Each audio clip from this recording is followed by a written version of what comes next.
Chapter VI of the Great K. & A. Train Robbery by Paul Lester Ford. Recording is in the public domain. Chapter VI The Happenings Down Hance's Trail. Miss Cullen was sitting on a rock apart from her brother and Hance, as I had asked her to do when I helped her dismount. I went over to where she sat, and said boldly, "Miss Cullen, I want those letters." "What letters?" she asked, looking me in the eyes with the most innocent of expressions. She made a mistake to do that, for I knew her innocence must be feigned, and so didn't put much faith in her face for the rest of the interview. "And what is more," I continued, with a firmness of manner about as genuine as her innocence, "unless you will produce them at once, I shall have to search you." "Mr. Gordon!" she exclaimed. But she put such surprise and grief and disbelief into the four syllables that I wanted the earth to swallow me then and there. "Why, Miss Cullen," I cried, "look at my position. I'm being paid to do certain things, and " "But that needn't prevent your being a gentleman," she interrupted. That made me almost desperate. "Miss Cullen," I groaned hurriedly, "I'd rather be burned alive than do what I've got to. But if you won't give me those letters, search you I must." "But how can I give you what I haven't?" she cried indignantly, assuming again her innocent expression. "Will you give me your word of honor that those letters are not concealed in your clothes?" "I will," she answered. I was very much taken aback, for it would have been so easy for Miss Cullen to have said so before that I had become convinced she must have them. "And do you give me your word?" "I do," she affirmed, but she didn't look me in the face as she said it. I ought to have been satisfied, but I wasn't, for in spite of her denial something forced me still to believe she had them, and looking back now I think it was her manner. I stood reflecting for a minute, and then requested, "Please stay where you are for a moment." Leaving her, I went over to Fred. "Mr. Cullen," I said, "Miss Cullen, rather than be searched, has acknowledged that she has the letters, and says that if we men will go into the hut she'll get them for me." He rose at once. "I told my father not to drag her in," he muttered sadly. "I don't care about myself, Mr. Gordon, but can't you keep her out of it? She's as innocent of any real wrong as the day she was born." "I'll do everything in my power," I promised. Then he and Hance went into the cabin, and I walked back to the culprit. "Miss Cullen," I said gravely, "you have those letters, and must give them to me." "But I told you " she began. To spare her a second untruth, I interrupted her by saying, "I trapped your brother into acknowledging that you have them."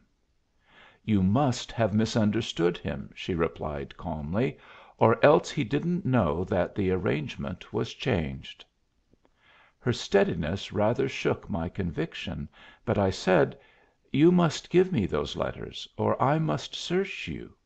"You never would!" she cried, rising and looking me in the face. On impulse I tried a big bluff. I took hold of the lapel of her waist, intending to undo just one button. I let go in fright when I found there was no button, only an awful complication of hooks or some other feminine method for keeping things together. And I grew red and trembled, thinking what might have happened had I, by bad luck, made anything come undone. If Miss Cullen had been noticing me, she would have seen a terribly scared man. But she wasn't, luckily. For the moment my hand touched her dress, and before she could realize that I snatched it away, she collapsed on the rock and burst into tears. "Oh, oh!" she sobbed. I begged papa not to, but he insisted they were safest with me. I'll give them to you if you'll only go away and not " Her tears made her inarticulate, and without waiting for more I ran into the hut, feeling as near like a murderer as a guiltless man could. Lord Ralles by this time was making almost as much noise as an engine pulling a heavy freight up grade under forced draft, swearing over his trousers, and was offering the cowboy and Hance money to recover them. When they told him this was impossible, he tried to get them to sell or hire a pair, but they didn't like the idea of riding into camp minus those essentials any better than he did.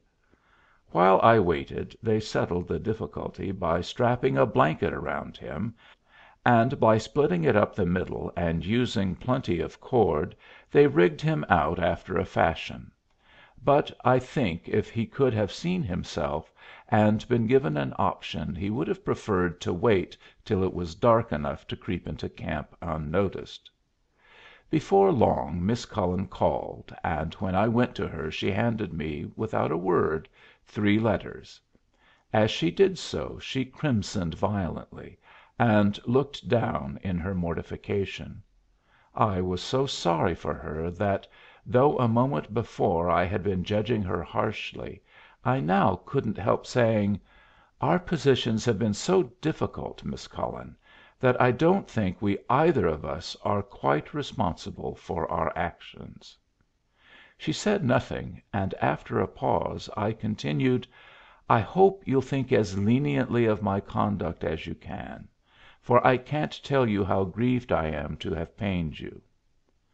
Cullen joined us at this point, and knowing that every moment we remained would be distressing to his sister, I announced that we would start up the trail. I hadn't the heart to offer to help her mount, and after Frederic had put her up we fell into single file behind Hance, Lord Ralles coming last. As soon as we started I took a look at the 3 letters. They were all addressed to Theodore E. Camp, Esquire, Ash Forks, Arizona, one of the directors of the K. & and also of the Great Southern. With this clue, for the first time things began to clear up to me, and when the trail broadened enough to permit it, I pushed my mule up alongside of Cullen and asked, "The letters contain proxies for the K. & A. election next Friday." He nodded his head. "The Missouri Western and the Great Southern are fighting for control," he explained, "and we should have won but for 3 blocks of Eastern stock that had promised their proxies to the G.S. Rather than lose the fight, we arranged to learn when those proxies were mailed that was what kept me behind and then to hold up the train that carried them." Was it worth the risk? I ejaculated. If we had succeeded, yes. My father had put more than was safe into Missouri Western and into California Central. The G.S. wants control to end the traffic agreements, and that means bankruptcy to my father. I nodded, seeing it all as clear as day, and hardly blaming the Cullens for what they had done; for any one who has had dealings with the G.S. is driven to pretty desperate methods to keep from being crushed, and when one is fighting an antagonist that won't regard the law, or rather one that, through control of legislatures and judges, makes the law to suit its needs, the temptation is strong to use the same weapons oneself. "The toughest part of it is," Fred went on, "that we thought we had the whole things hands down, and that was what made my father go in so deep. Only the death of one of the M.W. directors, who held 8,000 shares of K. & A., got us in this hole, for the G.S. put up a relation to contest the will, and so delayed the obtaining of letters of administration, blocking his executors from giving a proxy. It was as mean a trick as ever was played." "The G.S. is a tough customer to fight," I remarked, and asked, "Why didn't you burn the letters?" really wishing they had done so. We feared duplicate proxies might get through in time, and thought that by keeping these we might cook up a question as to which were legal, and then by injunction prevent the use of either. "And those Englishmen?" I required. "Are they real?" "Oh, certainly," he rejoined. "They were visiting my brother, and thought the whole thing great larks." Then he told me how the thing had been done. They had sent Miss Cullen to my car, so as to get me out of the way, though she hadn't known it. He and his brother got off the train at the last stop, with the guns and masks, and concealed themselves on the platform of the mail car. Here they had been joined by the Britishers at the right moment, the disguises assumed, and the train held up as already told. Of course, the dynamite cartridge was only a blind, and the letters had been thrown about the car merely to confuse the clerk. Then, while Frederic Cullen, with the letters, had stolen back to the car, the two Englishmen had crept back to where they had stood. Here, as had been arranged, they opened fire, which Albert Cullen duly returned, and then joined them. "I don't see how you spotted us," Frederic ended. I told him, and his disgust was amusing to see.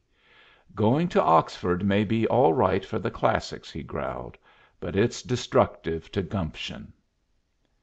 We rode into camp, a pretty gloomy crowd, and those of the party waiting for us there were not much better. But when Lord Ralles dismounted and showed up in his substitute for trousers, there was a general shout of laughter. Even Miss Cullen had to laugh for a moment; and as his lordship bolted for his tent, I said to myself, "Honors are easy." I told the sheriff that I had recovered the lost property, but did not think any arrests necessary as yet; and as he was the agent of the K. & A. at Flagstaff, he didn't question my opinion. I ordered the stage out, and told Tolfree to give us a feed before we started, but a more silent meal I never sat down to, and I noticed that Miss Cullen didn't eat anything, while the tragic look on her face was so pathetic as nearly to drive me frantic. We started a little after 5, and were clear of the timber before it was too dark to see. At the relay station we waited an hour for the moon, after which it was a clear track. We reached the halfway ranch about 11, and while changing the stage horses I roused Mrs. Klostermeyer, and succeeded in getting enough cold mutton and bread to make 2 rather decent looking sandwiches. With these and a glass of whiskey and water I went to the stage, to find Miss Cullen curled up on the seat asleep, her head resting on her brother's arms. "She has nearly worried herself to death ever since you told her that road agents were hung," Frederic whispered, "and she's been crying to night over that lie she told you, and altogether she's worn out with travel and excitement." I screwed the cover on the travelling glass, and put it with the sandwiches in the bottom of the stage. "It's a long and a rough ride," I said, "and if she wakes up, they may give her a little strength. I only wish I could have spared her the fatigue and anxiety." "She thought she had to lie for father's sake, but she's nearly broken hearted over it," he continued. I looked Frederic in the face as I said, "I honor her for it," and in that moment he and I became friends.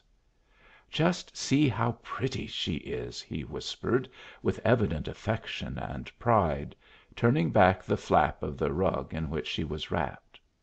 She was breathing gently, and there was just that touch of weariness and sadness in her face that would appeal to any man. It made me gulp, I'm proud to say, and when I was back on my pony I said to myself, "For her sake I'll pull the Cullens out of this scrape if it costs me my position." Chapter 7.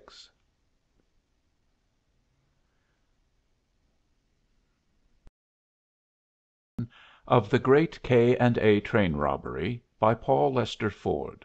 Recording is in the public domain. Chapter VII. A change of base. We did not reach Flagstaff till 7, and I told the stage load to take possession of their car while I went to my own. It took me some time to get freshened up, and then I ate my breakfast; for after riding 72 miles in one night even the most heroic purposes have to take the side track. I think, as it was, I proved my devotion pretty well by not going to sleep, since I had been up 3 nights, with only such naps as I could steal in the saddle, and had ridden over 150 miles to boot.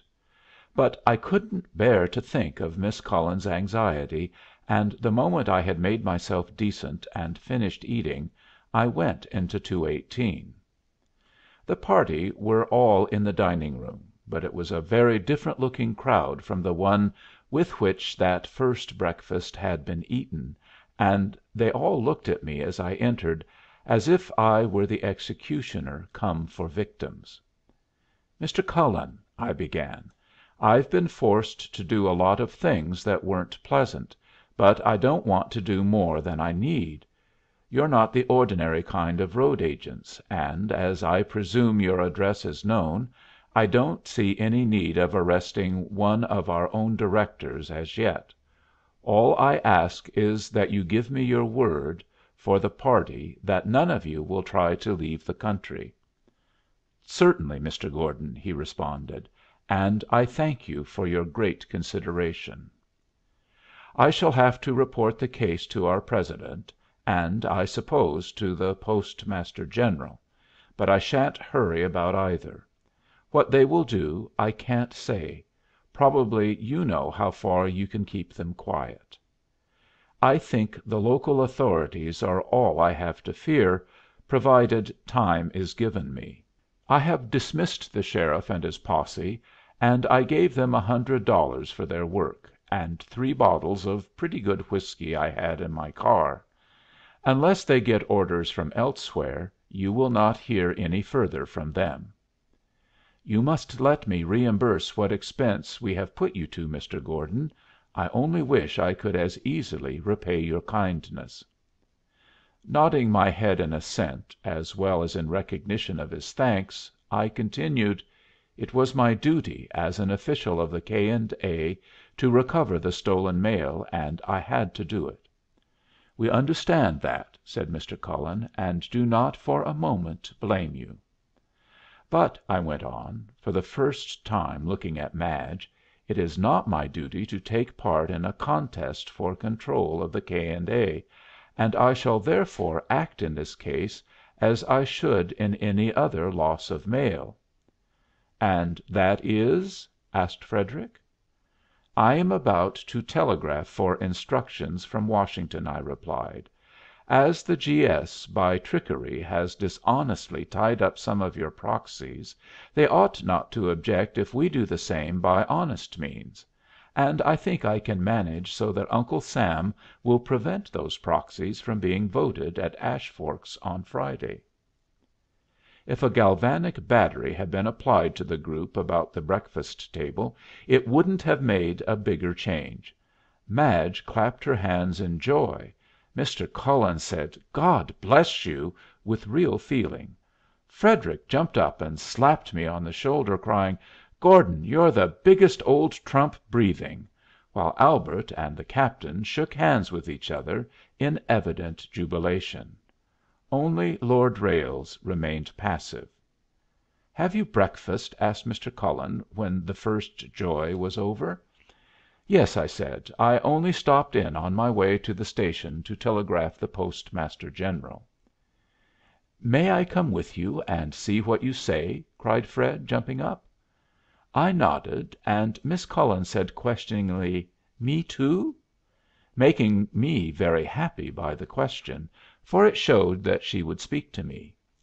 I gave an assent quite as eagerly, and in a moment we were all walking towards the platform. Despite Lord Ralles, I felt happy, and especially as I had not dreamed that she would ever forgive me. I took a telegraph blank, and putting it so that Miss Cullen could see what I said, wrote: Postmaster General, Washington, D.C. I hold, awaiting your instructions, the 3 registered letters stolen from No. 3 Overland Missouri Western Express on Monday, October 14th, loss of which has already been notified you. Then I paused and said, "So far that's routine, Miss Cullen. Now comes the help for you," and I continued, "The letters may have been tampered with, and I recommend a special agent. Reply Flagstaff, Arizona, Richard Gordon, Superintendent, K&A, R.R."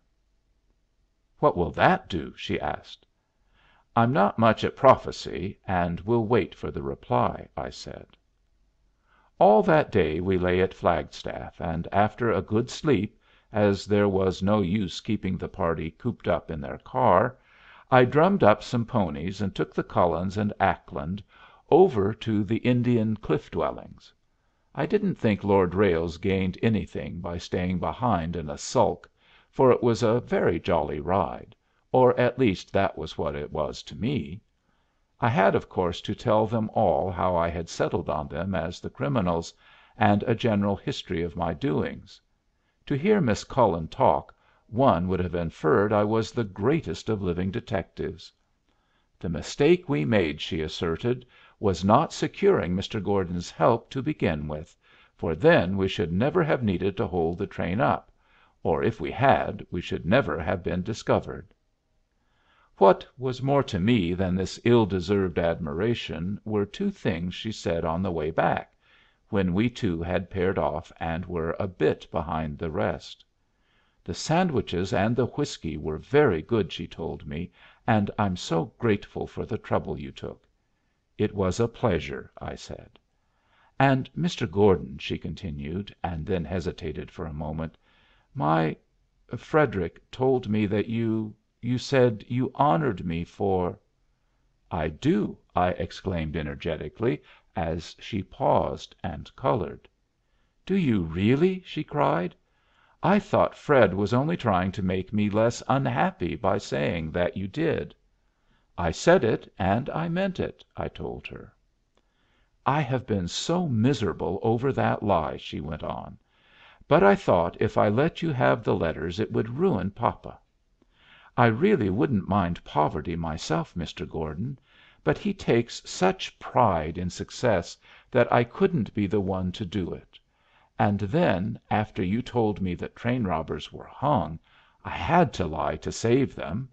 I ought to have known you would help us."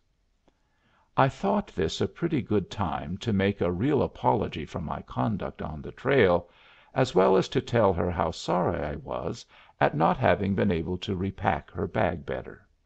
She accepted my apology very sweetly, and assured me her belongings had been put away so neatly that she had wondered who did it.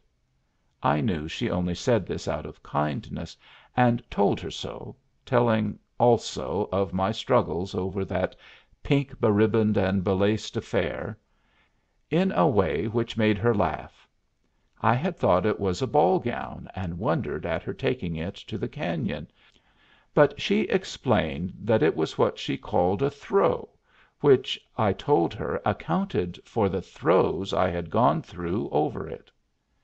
It made me open my eyes, thinking that anything so pretty could be used for the same purposes for which I use my crash bath gown, and while my eyes were open I saw the folly of thinking that a girl who wore such things would, or in fact could, ever get along on my salary.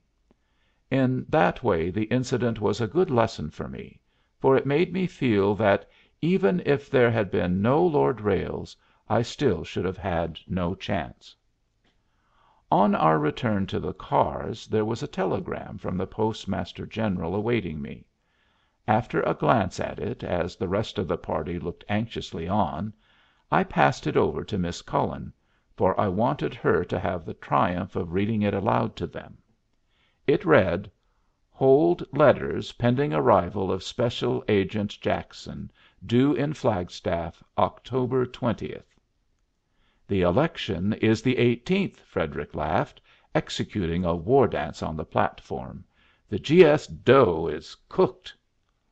"I must waltz with some one," cried Madge, and before I could offer she took hold of Albert, and the two went whirling about, much to my envy.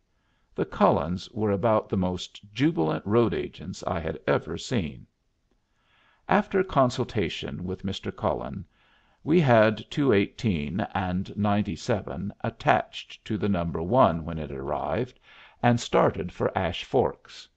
He wanted to be on the ground a day in advance, and I could easily be back in Flagstaff before the arrival of the special agent. I took dinner at 218, and they toasted me, as if I had done something heroic instead of merely having sent a telegram. Later 4 sat down to poker, while Miss Cullen, Fred, and I went out and sat on the platform of the car, while Madge played on her guitar and sang to us. She had a very sweet voice, and before she had been singing long we had a crew of a "dust express," as we jokingly call a gravel train, standing about, and they were speedily reinforced by many cowboys, who deserted the medley of cracked pianos or accordions of the Western saloons to listen to her, and who, not being over careful in the terms with which they expressed their approval, finally by their riotous admiration drove us inside. At Miss Cullen's suggestion we 3 had a second game of poker, but with chips and not money. She was an awfully reckless player, and the luck was dead in my favor, so Madge kept borrowing my chips till she was so deep in that we both lost account. Finally, when we parted for the night, she held out her hand, and in the prettiest of ways said, "I am so deeply in your debt, Mr. Gordon, that I don't see how I can ever repay you." I tried to think of something worth saying, but the words wouldn't come, and I could only shake her hand. But, duffer as I was, the way she had said those words, and the double meaning she had given them, would have made me the happiest fellow alive if I could only have forgotten the existence of Lord Ralles. Chapter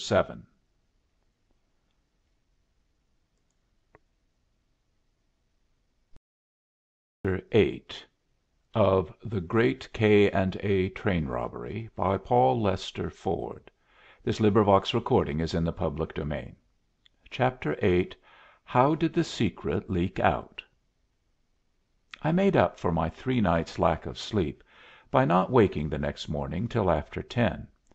When I went to 218 I found only the chef, and he told me the party had gone for a ride. Since I couldn't talk to Madge, I went to work at my desk, for I had been rather neglecting my routine work. While I still wrote, I heard horses' hoofs, and looking up, saw the Cullens returning. I went out on the platform to wish them good morning, arriving just in time to see Lord Ralles help Miss Cullen out of her saddle, and the way he did it, and the way he continued to hold her hand after she was down, while he said something to her, made me grit my teeth and look the other way. None of the riders had seen me, so I slipped into my car and went back to work.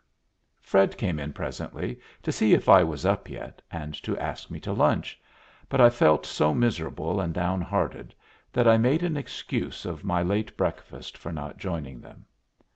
After luncheon the party in the other special all came out and walked up and down the platform, the sound of their voices and laughter only making me feel the bluer. Before long I heard a rap on one of my windows, and there was Miss Cullen peering in at me.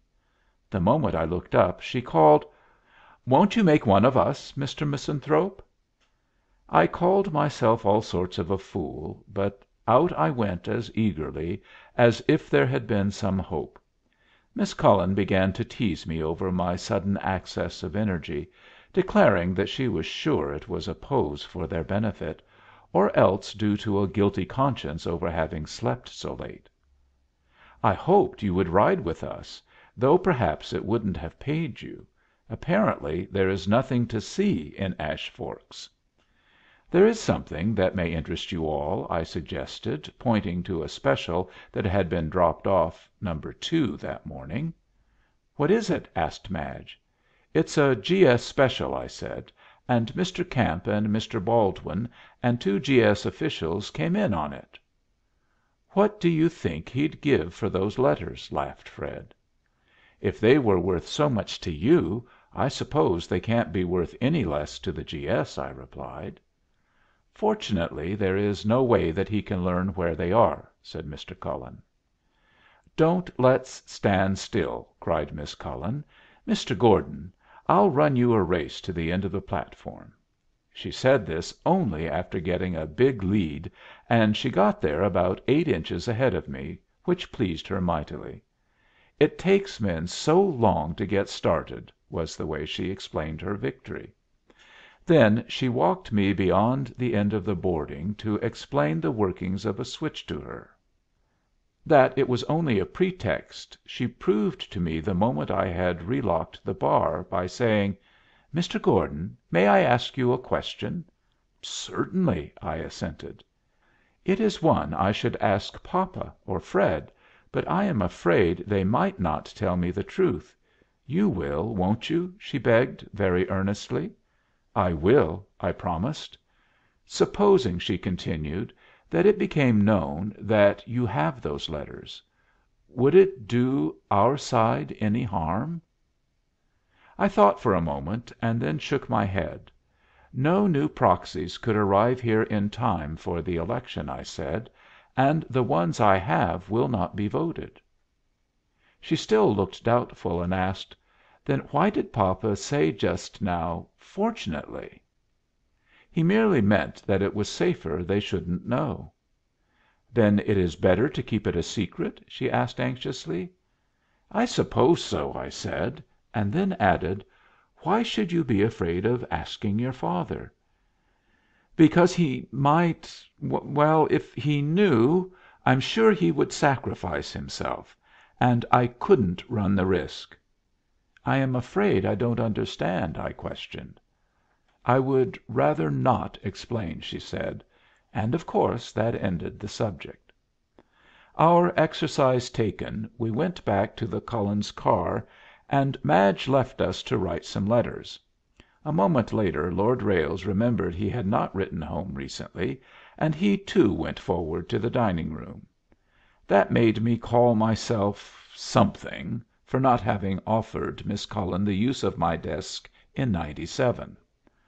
Owing to this, the two missed part of the big game we were playing, for barely were they gone when one of the servants brought a card to Mr. Cullen, who looked at it and exclaimed, "Mr. Camp!"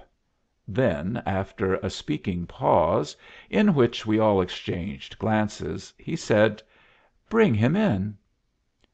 On Mr. Camp's entrance he looked as much surprised as we had all done a moment before. "I beg your pardon for intruding, Mr. Cullen," he said. "I was told that this was Mr. Gordon's car, and I wish to see him." "I am Mr. Gordon." "You are travelling with Mr. Cullen?" he inquired, with a touch of suspicion in his manner. "No," I answered. "My special is the next car, and I was merely enjoying a cigar here." "Ah," said Mr. Camp. "Then I won't interrupt your smoke, and will only relieve you of those letters of mine." I took a good pull at my cigar, and blew the smoke out in a cloud slowly to gain time. "I don't think I follow you," I said. "I understand that you have in your possession 3 letters addressed to me." "I have," I assented. "Then I will ask you to deliver them to me." "I can't do that." "Why not?" he challenged. "They're my property." I produced the Postmaster General's telegram and read it to him. "Why, this is infamous!" Mr. Camp cried. "What use will those letters be after the 18th? It's a conspiracy." "I can only obey instructions," I said. "It shall cost you your position if you do," Mr. Camp threatened. As I've already said, I haven't a good temper, and when he told me that, I couldn't help retorting, "That's quite on par with most G.S. methods." "I'm not speaking for the G.S., young man," roared Mr. Camp. "I speak as a director of the Kansas and Arizona. What is more, I will have those letters inside of 24 hours." He made an angry exit, and I said to Fred, "I wish you would stroll about and spy out the proceedings of the enemy's camp. He may telegraph to Washington, and if there's any chance of the Postmaster General revoking his order, I must go back to Flagstaff on number 4 this afternoon." "He sha'n't do anything that I don't know about till he goes to bed," Fred promised. "But how the deuce did he know that you had those letters?" That was just what we were all puzzling over, for only the occupants of number 218 and myself, so far as I knew, were in a position to let Mr. Camp hear of that fact. As Fred made his exit, he said, "Don't tell Madge that there is a new complication, for the dear girl has had worries enough already." Miss Cullen not rejoining us, and Lord Ralles presently doing so, I went to my own car, for he and I were not good furniture for the same room. Before I had been there long, Fred came rushing in. "Camp and Baldwin have been in consultation with a lawyer," he said, "and now the three have just boarded those cars," pointing out the window at the branch line train that was to leave for Phoenix in 2 minutes. "You must go with them," I urged, "and keep us informed as to what they do, for they evidently are going to set the law on us, and the G.S. has always owned the Territorial judges, so they'll stretch a point to oblige them." "Have I time to fill a bag?" "Plenty," I assured him, and going out, I ordered the train held till I should give the word. "What does it all mean?" asked Miss Cullen, joining me. I laughed and replied, "I'm doing a braver thing even than your party did. I'm holding up a train all by my lonesome." "But my brother came dashing in just now and said he was starting for Phoenix." "Let her go," I called to the conductor as Fred jumped aboard, and the train pulled out. "I hope there's nothing wrong?" Madge questioned anxiously. "Nothing to worry over," I laughed. "Only a little more fun for our money. By the way, Miss Cullen," I went on to avoid her questions, "if you have your letters ready, and will let me have them at once, I can get them on number 4 so that they'll go East to night." Miss Cullen blushed as if I had said something I ought not to have, and stammered, "I changed my mind, and that is, I didn't write them, after all." "I beg your pardon. I ought to have known. I mean it's very natural," I faltered and stuttered, thinking what a dunce I had been not to understand that both hers and Lord Ralles's letters had been only a pretext to get away from the rest of us. My blundering apology and evident embarrassment deepened Miss Cullen's blush 5-fold, and she exclaimed hurriedly, "I found I was tired, and so, instead of writing, I went to my room and rested." I suppose any girl would have invented the same yarn, yet it hurt me more than the bigger one she had told on Hance's trail. Small as the incident was, it made me very blue, and led me to shut myself up in my own car for the rest of that afternoon and evening. Indeed, I couldn't sleep, but sat up working, quite forgetful of the passing hours, till a glance at my watch startled me with the fact that it was 1:15. Feeling like anything more than sleep, I went out on the platform, and lighting a cigar, paced up and down, thinking of thinking. The night agent was sitting in the station, nodding, and after I had walked for an hour I went in to ask him if the train to Phoenix had arrived on time. Just as I opened the door the telegraph instrument began clicking, and called Ash Forks. The man, with the curious ability that operators get of recognizing their own call even in sleep, waked up instantly and responded, and not wishing to interrupt him, I delayed asking my question till he should be free. I stood there thinking of Madge, and listening heedlessly as the instrument ticked off the cipher signature of the sending operator, and the 24 paid. But as I heard the clicks, dit dit dit dit dit dit dit dit dit, which meant PH, I suddenly became attentive, and when it completed Phoenix, I concluded Fred was wiring me, and listened for what followed the date. This is what the instrument ticked. Here follows an illustration of a long sequence of dots and dashes. That may not look particularly intelligible, but if the Phoenix operator had been talking over the phone to me he couldn't have said any plainer: Sheriff, Yavapai County, Ash Forks, Arizona, be at railroad station 3:45 today to meet train arriving from Phoenix, prepared to immediately serve peremptory mandamus issued tonight by Judge Wilson, Sig. Theodore E. Camp. My question being pretty thoroughly answered, I went back and continued my walk, but before 5 minutes had passed the operator came out and handed me a message. It was from Fred, and read thus: Camp, Baldwin, and lawyer went at once to house of Judge Wilson, where they stayed an hour.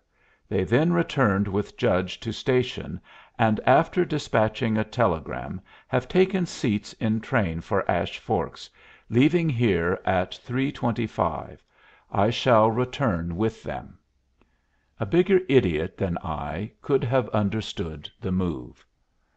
I was to be hauled before Judge Wilson by means of mandamus proceedings, and as he was notoriously a G.S. judge, and was coming to Ash Forks solely to oblige Mr. Camp, he would unquestionably declare the letters the property of Mr. Camp, and order their delivery. Apparently I had my choice of being a traitor to Madge, of going to prison for contempt of court, or of running away, which was not far off from acknowledging that I had done something wrong. I didn't like any of the options. Chapter 9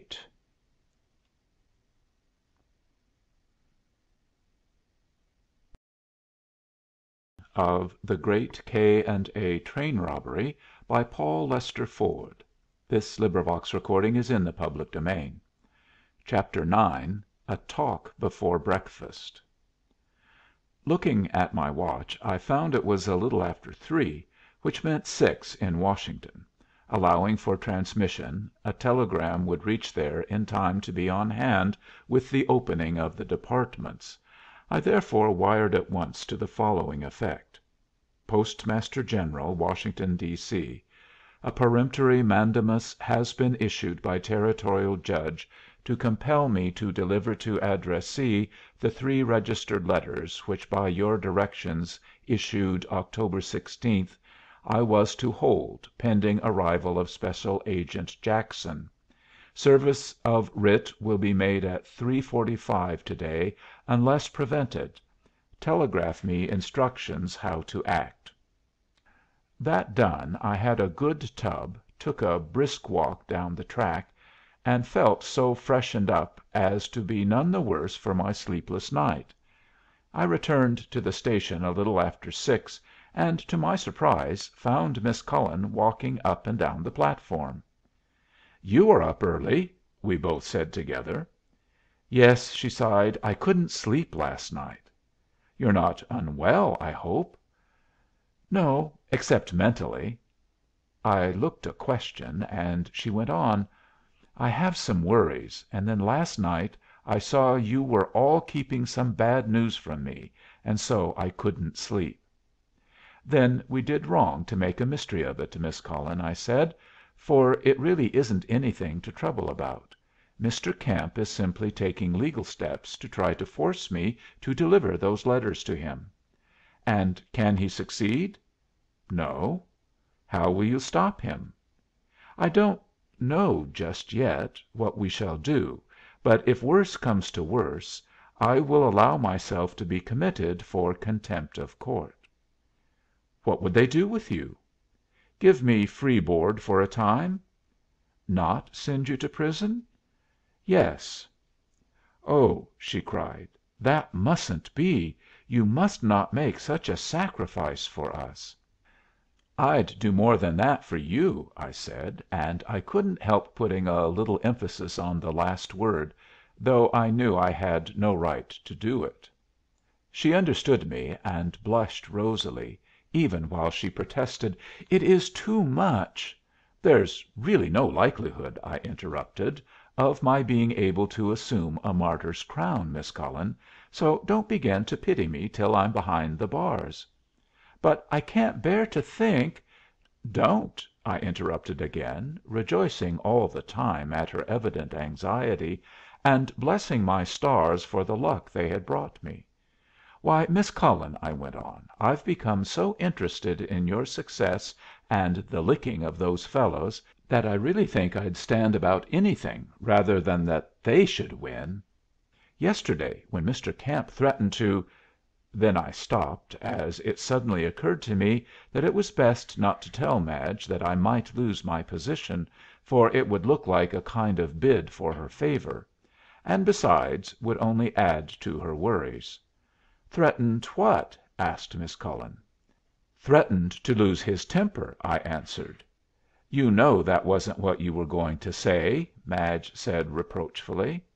"No, it wasn't," I laughed. "Then what was it?" "Nothing worth speaking about." "But I want to know what he threatened." "Really, Miss Cullen," I began, but she interrupted me by saying anxiously, "He can't hurt papa, can he?" "No," I replied. "Or my brothers?" "He can't touch any of them without my help, and he'll have to work to get that, I suspect." "Then why can't you tell me?" demanded Miss Cullen. "Your refusal makes me think you are keeping back some danger to them." "Why, Miss Cullen," I said, "I didn't like to tell his threat because it seemed well, I may be wrong, but I thought it might look like an attempt an appeal oh, pshaw!" I faltered like a donkey. "I can't say it as I want to put it." "Then tell me right out what he threatened," begged Madge. "He threatened to get me discharged." That made Madge look very sober, and for a moment there was silence. Then she said, "I never thought of what you were risking to help us, Mr. Gordon, and I'm afraid it's too late to " "Don't worry about me," I hastened to interject. "I'm a long way from being discharged, and even if I should be, Miss Cullen, I know my business, and it won't be long before I have another place." "But it's terrible to think of the injury we may have caused you," sighed Madge sadly. "It makes me hate the thought of money." "That's a very poor thing to hate," I said, "except the lack of it." "Are you so anxious to get rich?" asked Madge, looking at me quickly as we walked, for we had been pacing up and down the platform during our chat. "I haven't been till lately." "And what made you change?" she questioned. "Well," I said, fishing around for some reason other than the true one, "perhaps I want to take a rest." "You are the worst man for fibs I ever knew," she laughed. I felt myself getting red, while I exclaimed, "Why, Miss Cullen, I never set up for a George Washington, but I don't think I'm a bit worse liar than 9 men in " "Oh," she cried, interrupting me, "I didn't mean that way. I meant that when you try to fib you always do it so badly that one sees right through you. Now, acknowledge that you wouldn't stop work if you could."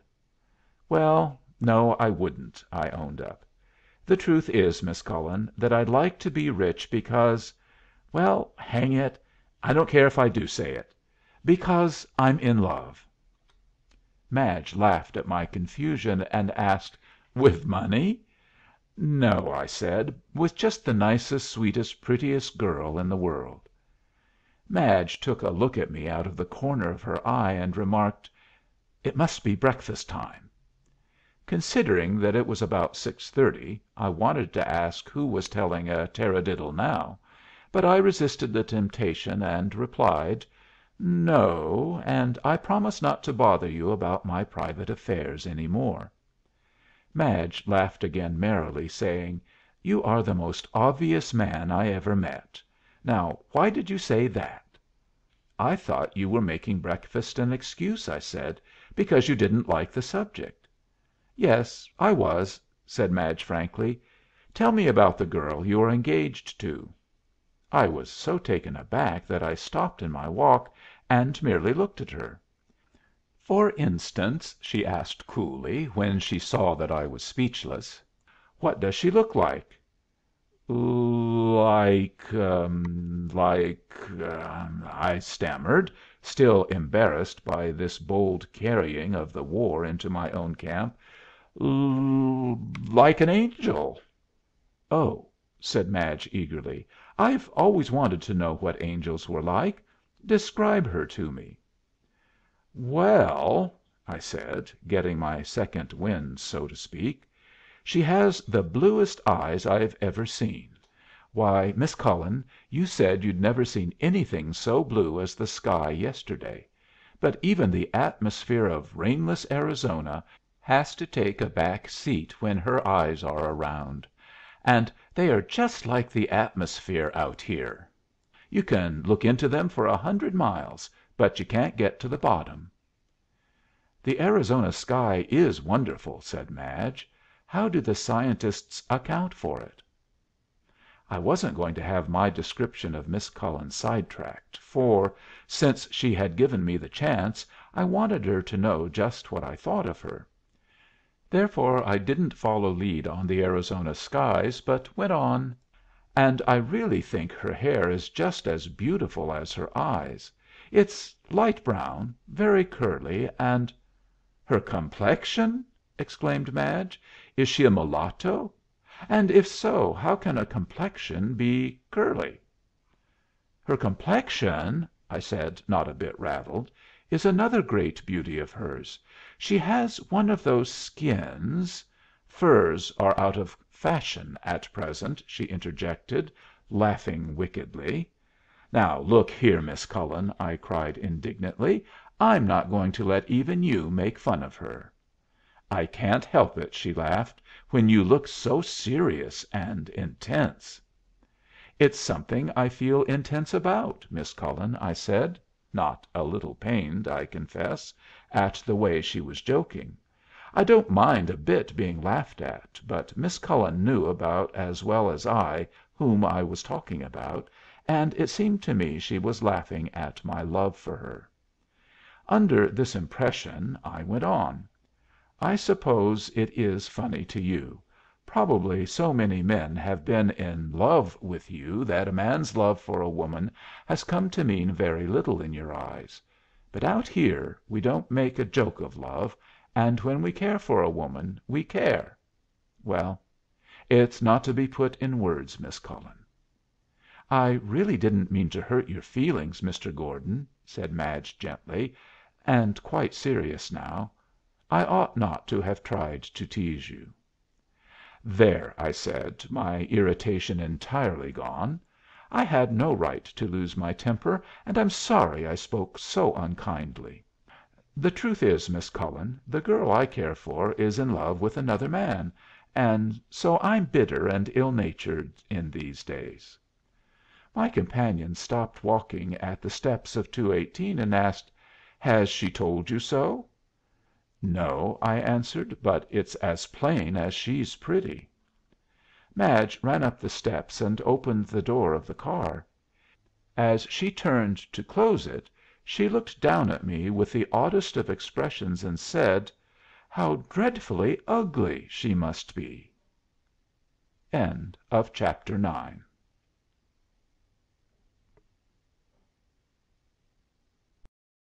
10 of The Great K. & A. Train Robbery by Paul Lester Ford. This recording is in the public domain. Chapter 10. Waiting for Help. If ever a fellow was bewildered by a single speech, it was Richard Gordon. I walked up and down that platform till I was called to breakfast, trying to decide what Miss Cullen had meant to express, only to succeed in reading 50 different meanings into her parting 6 words. I wanted to think that it was her way of suggesting that I deceived myself in thinking that there was anything between Lord Ralles and herself, but though I wished to believe this, I had seen too much to the contrary to take stock in the idea. Yet I couldn't believe that Madge was a coquette. I became angry and hot with myself for even thinking it for a moment. Puzzle as I did over the words, I managed to eat a good breakfast, and then went into the Cullens' car and electrified the party by telling them of Camp's and Fred's despatches, and how I had come to overhear the former. Mr. Cullen and Albert couldn't say enough about my cleverness in what had really been pure luck, and seemed to think I had sat up all night in order to hear that telegram. The person for whose opinion I cared the most, Miss Cullen, didn't say anything, but she gave me a look that set my heart beating like a trip hammer, and made me put the most hopeful construction on that speech of hers. It seemed impossible that she didn't care for Lord Ralles, and that she might care for me, but after having had no hope whatsoever, the smallest crumb of a chance nearly lifted me off my feet. We had a consultation over what was best to be done, but didn't reach any definite conclusion till the station agent brought me a telegram from the Postmaster General. Breaking it open, I read aloud: "Do not allow service of writ, and retain possession of letters, according to prior instructions. At the request of this Department, the Secretary of War has directed the commanding officer at Fort Whipple to furnish you with military protection, and you will call upon him at once if in your judgment it is necessary. On no account surrender United States property to Territorial authorities. Keep Department notified." "Oh, splendid!" cried Madge, clapping her hands. "Mr. Camp will find that other people can give surprise parties as well as himself," I said cheerfully. "You'll telegraph at once?" asked Mr. Cullen. "Instantly," I said, rising, and added, "Don't you want to see what I say, Miss Cullen?" "Of course I do!" she cried, jumping up eagerly. Lord Ralles scowled as he said, "Yes, let's see what Mr. Superintendent has to say." "You needn't trouble yourself," I remarked, but he followed us into the station. I was disgusted, but at the same time it seemed to me that he had come because he was jealous, and that wasn't an unpleasant thought. Whatever his motive, he was a third party in the writing of that telegram, and had to stand by while Miss Cullen and I discussed and drafted it. I didn't try to make it any too brief, not merely asking for a guard and when I might expect it, but giving as well a pretty full history of the case, which was hardly necessary. "You'll bankrupt yourself," laughed Madge. "You must let us pay." "I'll let you pay, Miss Cullen, if you want," I offered. "How much is it, Welply?" I asked, shoving the blanks in to the operator. "Nothing's for a lady," said Welply, grinning. "There, Miss Cullen," I asked, "does the East come up to that in gallantry?" "Do you really mean that there is no charge?" demanded Madge incredulously, with her purse in her hand. "That's the size of it," said the operator. "I'm not going to believe that," cried Madge. "I know you are only deceiving me, and I really want to pay." I laughed as I said, "Sometimes railroad superintendents can send messages free, Miss Cullen." "How silly of me!" exclaimed Madge. Then she remarked, "How nice it is to be a railroad superintendent. Mr. Gordon, I should like to be one myself." That speech really lifted me off my feet, but while I was thinking what response to make, I came down to earth with a bounce. "Since the telegram's done," said Lord Ralles to Miss Cullen, in a cool, almost commanding tone, "suppose we take a walk." "I don't think I care to this morning," answered Madge. "I think you had better," insisted his lordship, with such a manner that I felt inclined to knock him down. To my surprise Madge seemed to hesitate, and finally said, "I'll walk up and down the platform, if you wish." Lord Ralles nodded, and they went out, leaving me in a state of mingled amazement and rage at the way he had cut me out. Try as I would, I wasn't able to hit upon any theory that supplied a solution to the conduct of either Lord Ralles or Miss Cullen, unless they were engaged and Miss Cullen displeased him by her behavior to me. But Madge seemed such an honest, frank girl that I'd have believed anything sooner than that she was only playing with me. If I was perplexed, I wasn't going to give Lord Ralles the right of way, and as soon as I had made certain that the telegram was safely started, I joined the walkers. I didn't think any of us enjoyed the hour that followed, but I didn't care how miserable I was myself, so long as I was certain that I was blocking Lord Ralles; and his grumpiness showed very clearly that my presence did that. As for Madge, I couldn't make her out. I had always thought I understood women a little, but her conduct was beyond understanding. Apparently Miss Cullen didn't altogether relish her position, for presently she said she was going to the car.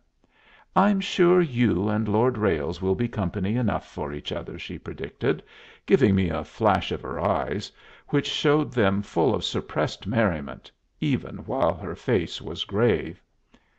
In spite of her prediction, the moment she was gone Lord Ralles and I pulled apart about as quickly as a yard engine can split a couple of cars. I moped around for an hour, too unsettled mentally to do anything but smoke, and only waiting for an invitation or for some excuse to go into car 218. About 11 o'clock I obtained the latter in another telegram, and went into the car at once. "Telegram received," I read triumphantly. "A detail of 2 companies of the 12th Cavalry, under the command of Captain Singer, is ordered to Ash Forks, and will start within an hour, arriving at 5 o'clock. C. D. Olmsted, Adjutant." "That won't do, Gordon," cried Mr. Cullen. "The mandamus will be here before that." "Oh, don't say there is something more wrong," sighed Madge. "Won't it be safer to run while there is still time?" suggested Albert, anxiously. "I was born lazy about running away," I said. "Oh, but please, just for once," Madge begged. "We know already how brave you are." I thought for a moment, not so much objecting, in truth, to the running away as to the running away from Madge. "I'll do it for you," I said, looking at Miss Cullen so that she understood this time what I meant, without my using any emphasis, "but I don't see any need of making myself uncomfortable when I can make the other side so. Come along, and see if my method isn't quite as good." We went to the station, and I told the operator to call Rock Butte. Then I dictated, "Direct conductor of Phoenix No. 3 on its arrival at Rock Butte to hold it there till further orders. Richard Gordon, Superintendent." "That will save my running and their chasing," I laughed, "though I'm afraid a long wait in Rock Butte won't improve their tempers." The next few hours were pretty exciting ones to all of us, as can be well imagined. Most of the time was spent, I have to confess, in manoeuvres and struggles between Lord Ralles and myself as to which should monopolize Madge without either of us succeeding. I was so engrossed with the contest that I forgot all about the passage of time, and only when the sheriff strolled up to the station did I realize that the climax was at hand. As a joke I introduced him to the Cullens, and we all stood chatting till far out on the hill to the south I saw a cloud of dust, and quietly called Miss Cullen's attention to it. She and I went to 97 for my field glasses, and the moment Madge looked through them she cried, "Yes, I can see horses, and oh, there are the stars and stripes! I don't think I ever loved them so much before." "I suppose we civilians will have to take a back seat now, Miss Cullen," I said, and she answered me with a demure smile worth well, I'm not going to put a value on that smile. "They'll be here very quickly," she almost sang. "You forget the clearness of the air," I said, and then asked the sheriff how far away the dust cloud was. "Yer mean that cattle drive?" he asked. "'Bout 10 miles." "You seem to think of everything," exclaimed Miss Cullen, as if my knowing that distances are deceptive in Arizona was wonderful. I sometimes think one gets the most praise in this world for what least deserves it. I waited half an hour to be safe, and then released Number 3 just as we were called to luncheon, and this time I didn't refuse the invitation to eat mine in 218. We didn't hurry over the meal, and towards the end I took to looking at my watch, wondering what could keep the cavalry from arriving. "I hope there is no danger of the train arriving first, is there?" asked Madge. "Not the slightest," I assured her. "The train won't be here for an hour, and the cavalry had only 5 miles to cover 40 minutes ago. I must say they seem to be taking their time." "There they are now!" cried Albert. Listening, we heard the clatter of horses' feet going at a good pace, and we all rose and went to the windows to see the arrival. Our feelings can be judged when across the tracks came only a mob of 30 or 40 cowboys, riding in their usual show off style. "The deuce!" I couldn't help exclaiming, in my surprise. "Are you sure you saw a flag, Miss Cullen?" "Why, I thought," she faltered, "I saw something red, and I supposed, of course " Not waiting to let her finish, I exclaimed, "There's been a fluke somewhere, I'm afraid, but we are still in good shape, for the train can't possibly be here under an hour. I'll get my field glasses and have another look before I decide what " My speech was interrupted by the entrance of the sheriff and Mr. Camp. Chapter 11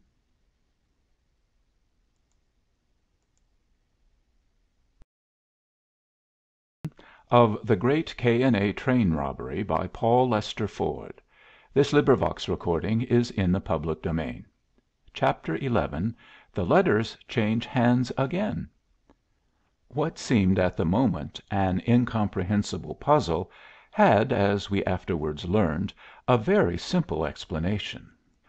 One of the G.S. directors, Mr. Baldwin, who had come in on Mr. Camp's car, was the owner of a great cattle ranch near Rock Butte. When the train had been held at that station for a few minutes, Camp went to the conductor, demanded the cause for the delay, and was shown my telegram. Seeing through the device, the party had at once gone to this ranch where the owner, Baldwin, mounted them, and it was their dust cloud we had seen as they rode up to Ash Forks. To make matters more serious, Baldwin had rounded up his cowboys and brought them along with him, in order to make any resistance impossible. I made no objection to the sheriff serving the paper, though it nearly broke my heart to see Madge's face. To cheer her, I said suggestively, "They've got me, but they haven't got the letters, Miss Cullen, and remember, it's always darkest before the dawn, and the stars in their courses are against Sisera." With the sheriff and Mr. Camp I then walked over to the saloon, where Judge Wilson was waiting to dispose of my case. Mr. Cullen and Albert tried to come too, but all outsiders were excluded by order of the court. I was told to show cause why I should not forthwith produce the letters, and answered that I asked an adjournment of the case so that I might be heard by counsel. It was denied, as was to have been expected. Indeed, why they took the trouble to go through the forms was beyond me. I told Wilson I should not produce the letters, and he asked if I knew what that meant. I couldn't help laughing and retorting, "It very appropriately means contempt of the court, your honor." "I'll give you a stiff term, young man," he said. "It will take just one day to have habeas corpus proceedings in a United States court, and one more to get the papers here," I rejoined pleasantly. Seeing that I understood the moves too well to be bluffed, the judge, Mr. Camp, and the lawyer held a whispered consultation. My surprise can be imagined when, at its conclusion, Mr. Camp said, "Your Honor, I charge Richard Gordon with being concerned in the holding up of the Missouri Western Overland No. 3 on the night of October 14, and ask that he be taken into custody on that charge." I couldn't make out this new move, and puzzled over it, while Judge Wilson ordered my commitment. But the next step revealed the object, for the lawyer then asked for a search warrant to look for stolen property. The judge was equally obliging, and began to fill one out on the instant. This made me feel pretty serious, for the letters were in my breast pocket, and I swore at my own stupidity in not having put them in the station safe when I had first arrived at Ash Forks. There weren't many moments in which to think, while the judge scribbled away at the warrant, but in what time there was I did a lot of head work, without, however, finding more than one way out of the snarl, and when I saw the judge finish off his signature with a flourish, I played a pretty desperate card. "You're just too late, gentlemen," I said, pointing out the side window of the saloon. "There come the cavalry." The three conspirators jumped to their feet and bolted for the window. Even the sheriff turned to look. As he did so I gave him a shove towards the three, which sent them all sprawling on the floor in a pretty badly mixed up condition. I made a dash for the door, and as I went through it I grabbed the key and locked them in. When I turned to do so I saw the lot struggling up from the floor, and knowing that it wouldn't take them many seconds to find their way out through the window, I didn't waste much time in watching them. Camp, Baldwin, and the judge had left their horses just outside the saloon, and there they were still patiently standing, with their bridles thrown over their heads, as only Western horses will stand. It didn't take me long to have those bridles back in place, and as I tossed each over the peak of the Mexican saddle I gave two of the ponies slaps which started them off at a lope across the railroad tracks. I swung myself into the saddle of the third, and flicked him with the loose ends of the bridle in a way which made him understand that I meant business. Baldwin's cowboys had most of them scattered to the various saloons of the place, but two of them were standing in the doorway of a store. I acted so quickly, however, that they didn't seem to take in what I was about till I was well mounted. Then I heard a yell, and fearing that they might shoot, for the cowboy does love to use his gun, I turned sharp at the saloon corner and rode up the side street, just in time to see Camp climbing through the window with Baldwin's head in view behind him. Before I had ridden 100 feet I realized that I had a done up horse under me, and considering that he had covered over 40 miles that afternoon in pretty quick time, it was not surprising that there wasn't very much go left in him. I knew that Baldwin's cowboys could get new mounts in plenty without wasting many minutes, and that then they would overhaul me in very short order. Clearly there was no use in my attempting to escape by running, and as I wasn't armed my only hope was to beat them by some finesse. Ash Forks, like all Western railroad towns, is one long line of buildings running parallel with the railway tracks. 200 feet, therefore, brought me to the edge of the town, and I wheeled my pony and rode down behind the rear of the buildings. In turning, I looked back, and saw half a dozen mounted men already in pursuit, but I lost sight of them the next moment. As soon as I reached a street leading back to the railroad I turned again, and rode towards it, my one thought being to get back, if possible, to the station, and put the letters into the railroad agent's safe. When I reached the main street I saw that my hope was futile, for another batch of cowboys were coming in full gallop towards me, very thoroughly heading me off in that direction. To escape them, I headed up the street away from the station, with the pack in close pursuit. They yelled at me to hold up, and I expected every moment to hear the crack of revolvers, for the poorest shot among them would have found no difficulty in dropping my horse at that distance if they had wanted to stop me. It isn't a very nice sensation to keep your ears pricked up in expectation of hearing the shooting begin, and to know that any moment may be your last.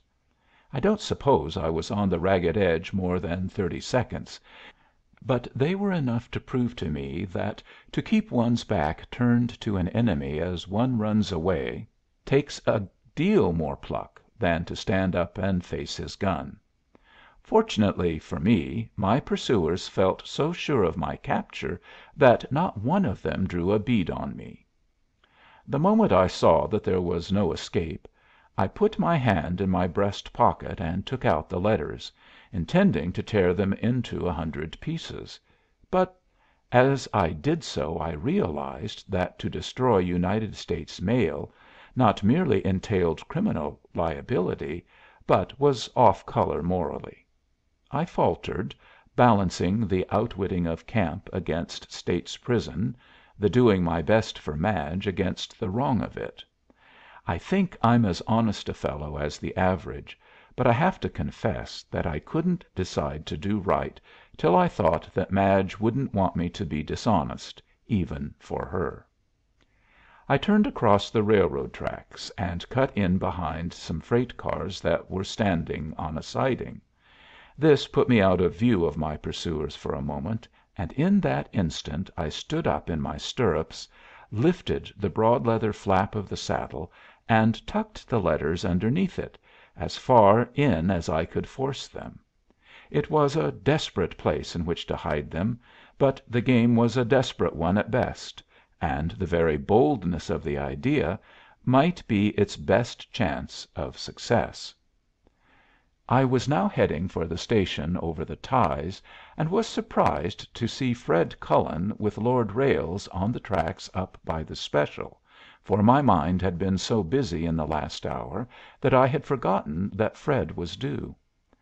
The moment I saw him I rode towards him, pressing my pony for all he was worth. My hope was that I might get time to give Fred the tip as to where the letters were, but before I was within speaking distance Baldwin came running out from behind the station, and, seeing me, turned, called back, and gesticulated, evidently to summon some cowboys to head me off. Afraid to shout anything which should convey the slightest clue as to the whereabouts of the letters, as the next best thing I pulled a couple of old section reports from my pocket, intending to ride up and run into my car, for I knew that the papers in my hand would be taken to be the wanted letters, and that if I could only get inside the car, even for a moment, the suspicion would be that I had been able to hide them. Unfortunately, the plan was no sooner thought of than I heard the whistle of a lariat, and before I could guard myself the noose settled over my head. I threw the papers towards Fred and Lord Ralles, shouting, "Hide them!" Fred was quick as a flash, and grabbing them off the ground, sprang up the steps of my car and ran inside, just escaping a bullet from my pursuers. I tried to pull up my pony, for I did not want to be jerked off, but I was too late, and the next moment I was lying on the ground, in a pretty well shaken and jarred condition, surrounded by a lot of men. End of chapter 11.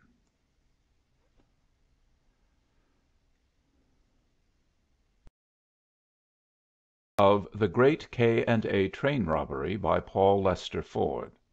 Recording is in the public domain. Chapter 12. An Evening in Jail.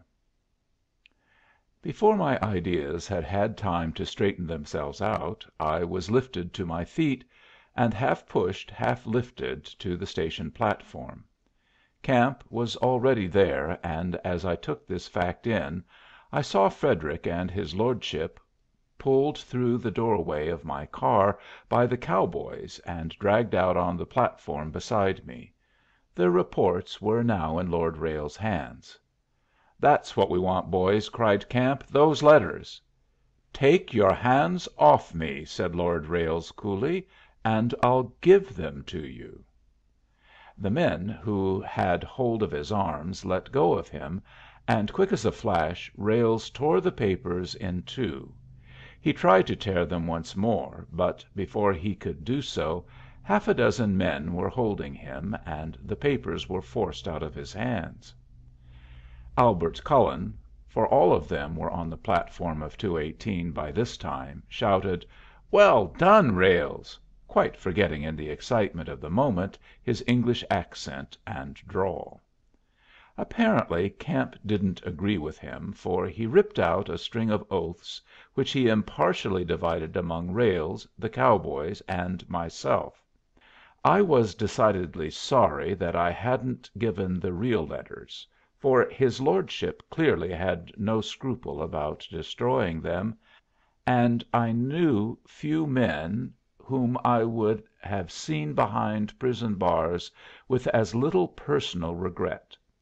However, no one had, so far as I could see, paid the slightest attention to the pony, and the probabilities were that he was already headed for Baldwin's ranch, with no likelihood of his stopping till he reached home. At least, that was what I hoped, but there were a lot of ponies standing about, and not knowing the markings of the one I had ridden, I wasn't able to tell whether he might not be among them. Just as the fragments of the papers were passed over to Mr. Camp, he was joined by Baldwin and the judge, and Camp held the torn pieces up to them, saying, "They've torn the proxies in two." "Don't let that trouble you," said the judge. "Make an affidavit before me, reciting the manner in which they were destroyed, and I'll grant you a mandamus compelling the directors to accept them as bona fide proxies. Let me see how much injured they are." Camp unfolded the papers, and I chuckled to myself at the look of surprise that overspread his face as he took in the fact that they were nothing but section reports. And though I don't like cuss words, I have to acknowledge that I enjoyed the two or three that he promptly ejaculated. When the first surprise of the trio was over, they called on the sheriff, who arrived opportunely to take us into 97 and search the three of us, a proceeding that puzzled Fred and his lordship not a little, for they weren't on to the fact that the letters hadn't been recovered. I presumed the latter will some day write a book dwelling on the favorite theme of the foreigner, that there is no personal privacy in America, and I don't know but his experiences justify the view. The running remarks as the search was made seemed to open Fred's eyes, for he looked at me with a puzzled air, but I winked and frowned at him, and he put his face in order. When the papers were not found on any of us, Camp and Baldwin both nearly went demented. Baldwin suggested that I had never had the papers, but Camp argued that Fred or Lord Ralles must have hidden them in the car, in spite of the fact that the cowboys who had caught them insisted that they couldn't have had time to hide the papers. Anyway, they spent an hour in ferreting about in my car, and even searched my two darkies, on the possibility that the true letters had been passed on to them. While they were engaged in this I was trying to think out some way of letting Mr. Cullen and Albert know where the letters were. The problem was to suggest the saddle to them, without letting the cowboys understand, and by good luck I thought I had the means. Albert had complained to me the day we had ridden out to the Indian dwellings at Flagstaff that his saddle fretted some galled spots which he had chafed on his way to Moran's Point. Hoping he would catch on, I shouted to him, "How are your sore spots, Albert?" He looked at me in a puzzled way and called, "I don't understand you." "Those sore spots you complained about to me the day before yesterday," I explained. He didn't seem any the less befogged as he replied, "I'd forgotten all about them." "I've got a touch of the same trouble," I went on, "and if I were you I'd look into the cause." Albert only looked very much mystified, and I didn't dare say more, for at this point the trio, with the sheriff, came out of my car. If I hadn't known that the letters were safe, I could have read the story in their faces, for more disgusted and angry looking men I have rarely seen. They had a talk with the sheriff, and then Fred, Lord Ralles, and I were marched off by the official, his lordship loudly demanding sight of a warrant, and protesting against the illegality of his arrest, varied at moments by threats to appeal to the British consul, minister plenipo, her Majesty's Foreign Office, and so on, all of which had about as much influence on the sheriff and his cowboy assistants as a Moqui Indian snake dance would have in stopping a runaway engine. I confess to feeling a certain grim satisfaction in the fact that if I was to be shut off from seeing Madge, the Britisher was in the same box with me.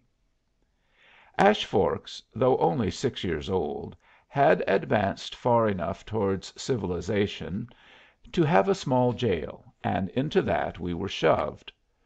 Night was come by the time we were lodged there, and being in pretty good appetite, I struck the sheriff for some grub. "I'll get yer something," he said, good naturedly, "but next time yer shove people, Mr. Gordon, just quit shoving your friends. My shoulder feels like—" Perhaps it's just as well not to say what his shoulder felt like. The Western vocabulary is expressive, but at times not quite fit for publication. The moment the sheriff was gone, Fred wanted the mystery of the letters explained, and I told him all there was to tell, including as good a description of the pony as I could give him. We tried to hit on some plan to get word to those outside, but it wasn't to be done. At least it was a point gained that some one of our party besides myself knew where the letters were. The sheriff returned presently with a loaf of canned bread and a tin of beans. If I had been alone I should have kicked at the food and got permission for my darkies to send me up something from 97, but I thought I'd see how Lord Ralles would like genuine Western fare, so I said nothing. That, I have to state, is more, or rather less, than the Britisher did, after he had sampled the stuff, and really I don't blame him, much as I enjoyed his rage and disgust. It didn't take long to finish our supper, and then Fred, who hadn't slept much the night before, stretched out on the floor and went to sleep.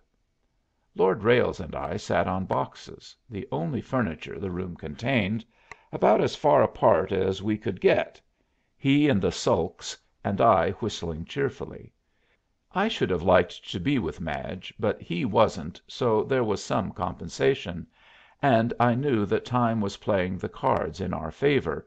So long as they hadn't found the letters, we had only to sit still to win.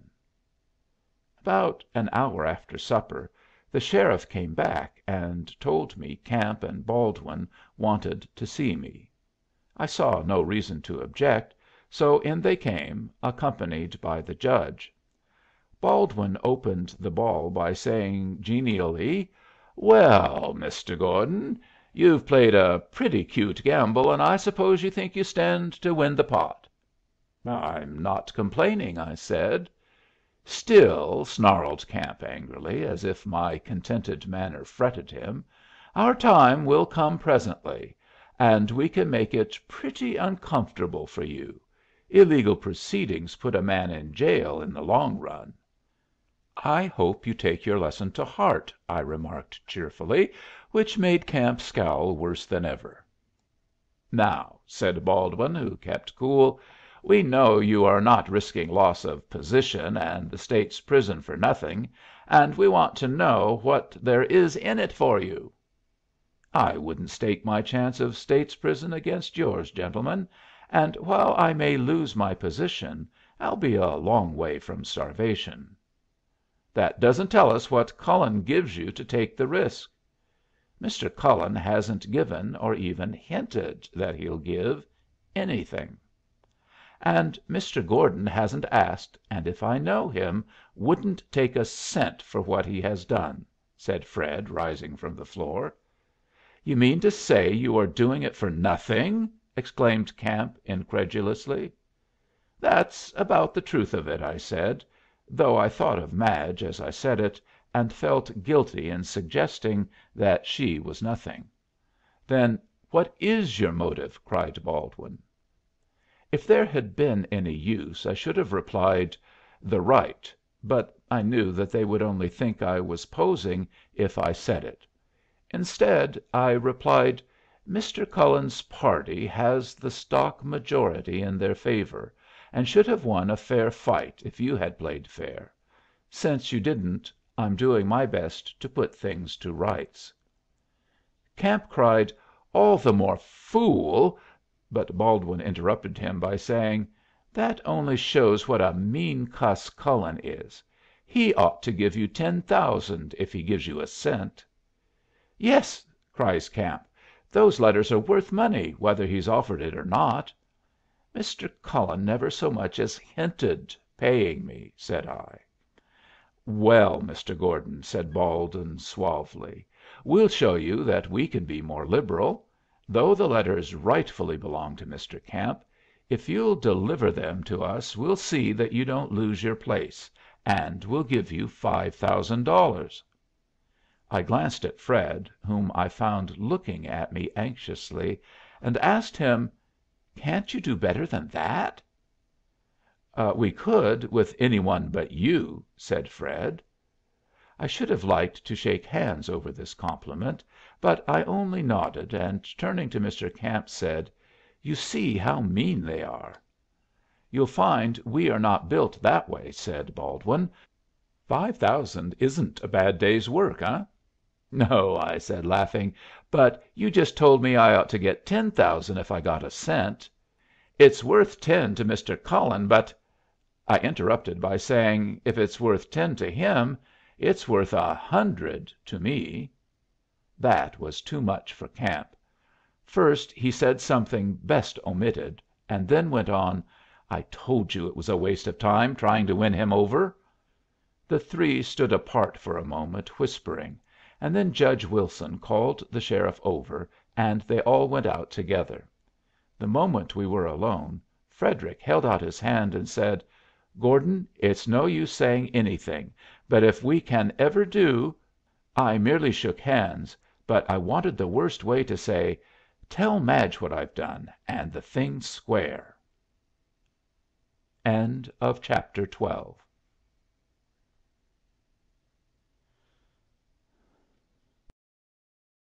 13 of The Great K&A Train Robbery by Paul Lester Ford. Chapter 13 A Lesson in Politeness. Within 5 minutes we had a big surprise, for the sheriff and Mr. Baldwin came back, and the former announced that Fred and Lord Ralles were free, having been released on bail. When we found that Baldwin had gone on the bond, I knew that there was a scheme of some sort in the move, and taking Fred aside, I warned him against trying to recover the proxies. "They probably think that one or the other of you knows where the letters are hidden," I whispered, "and they'll keep a watch on you, so go slow."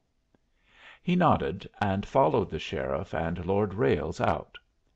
The moment they were gone, Mr. Camp said, "I came back to give you a last chance." "That's very good of you," I said. "I warn you," he muttered, threateningly, "we are not men to be beaten. There are 50 cowboys of Baldwin's in this town who think you were concerned in the holding up. By merely tipping them the wink, they'll have you out of this, and after they've got you outside I wouldn't give the toss of a nickel for your life. Now, then, will you hand over those letters, or will you go to inside of 10 minutes?" I lost my temper in turn.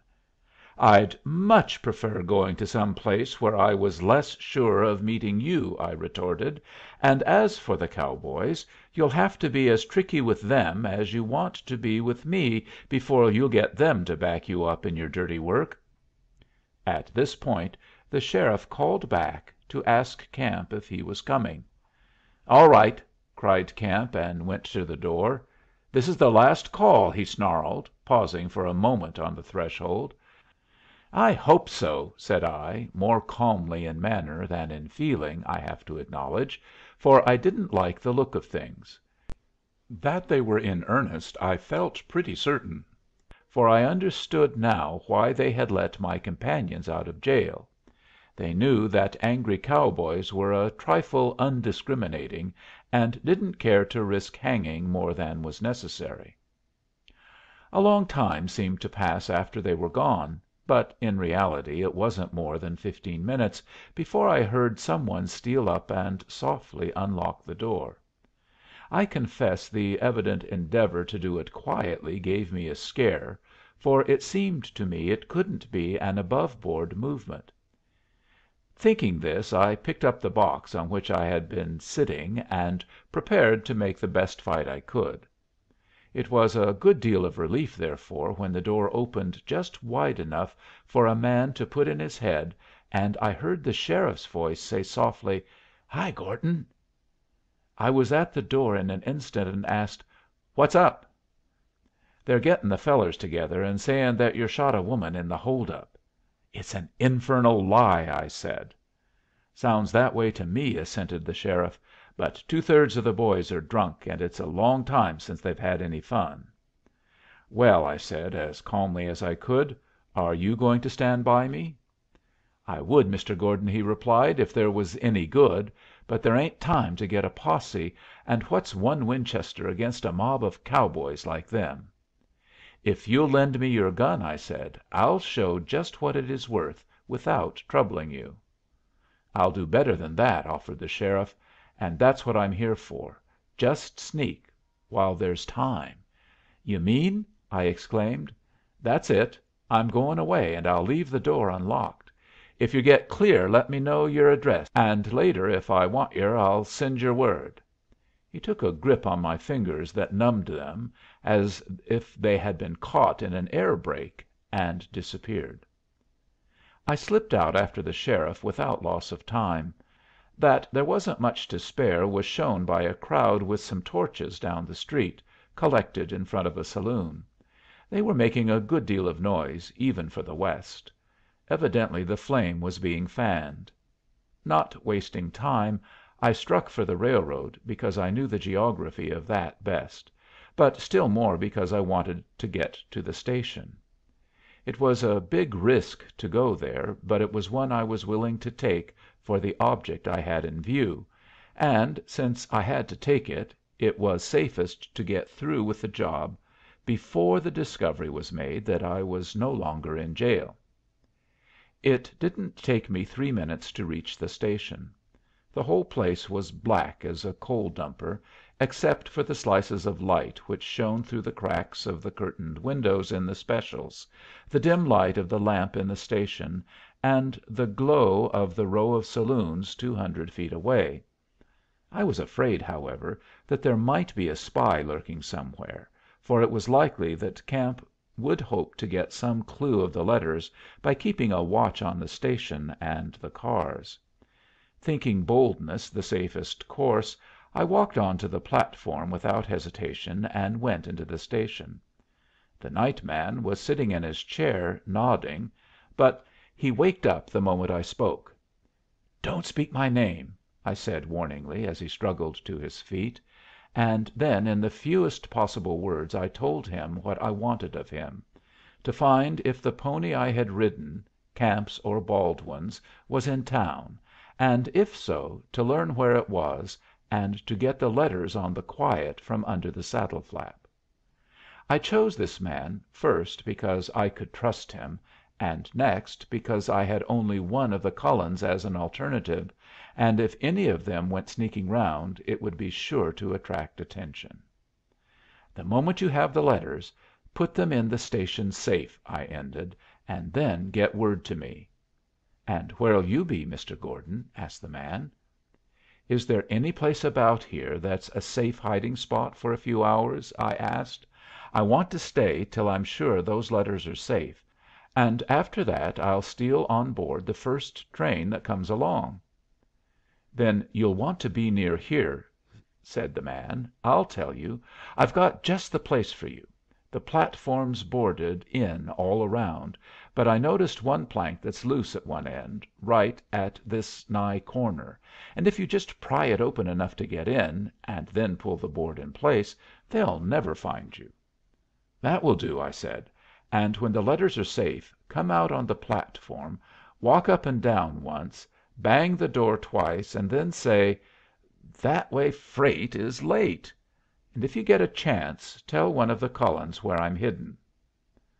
I crossed the platform boldly, jumped down, and walked away. But after going 50 feet I dropped down on my hands and knees and crawled back.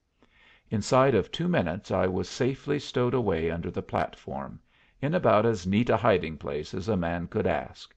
In fact, if I had only had my wits enough about me to borrow a revolver of the man, I could have made a pretty good defense even if discovered. Underneath the platform was loose gravel, and as an additional precaution I scooped out, close to the sideboarding, a trough long enough for me to lie in.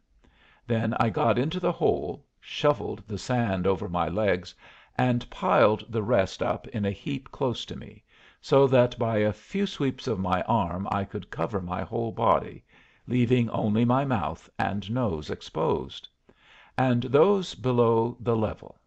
That made me feel pretty safe, for even if the cowboys found the loose plank and crawled in, it would take uncommon good eyesight in the darkness to find me. I had hollowed out my living grave to fit, and if I could have smoked I should have been decidedly comfortable. Sleep I dared not indulge in, and the sequel showed that I was right in not allowing myself that luxury.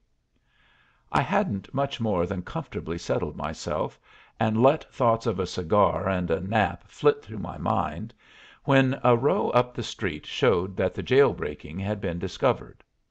Then followed shouts and confusion for a few moments, while a search was being organized.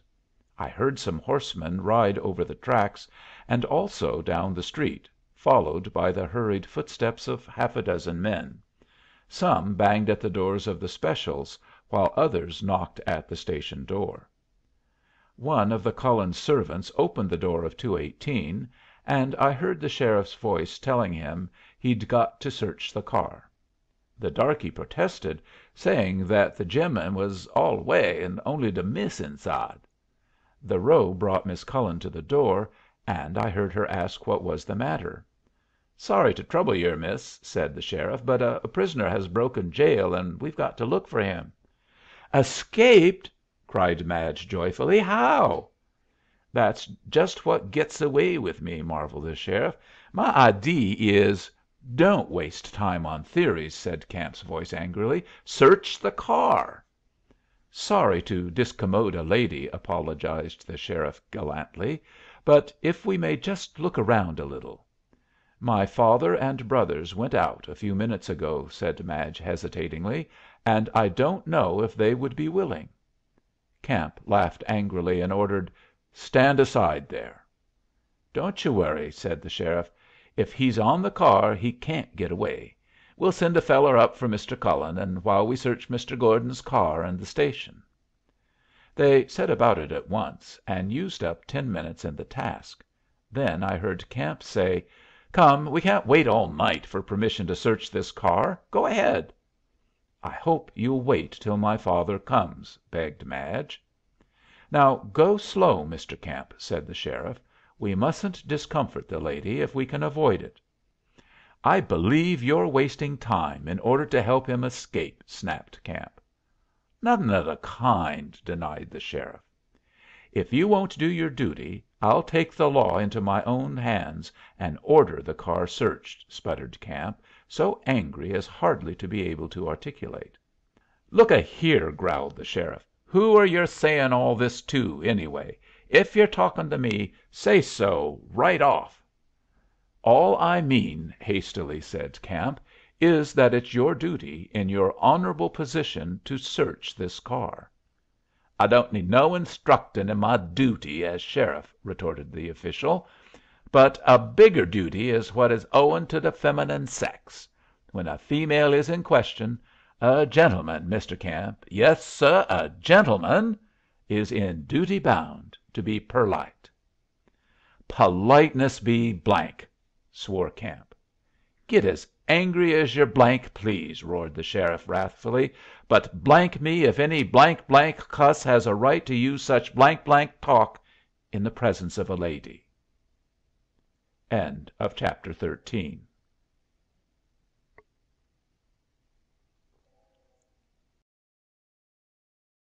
14 of The Great K&A Train Robbery by Paul Lester Ford. This recording is in the public domain. Chapter 14. Listeners never hear anything good.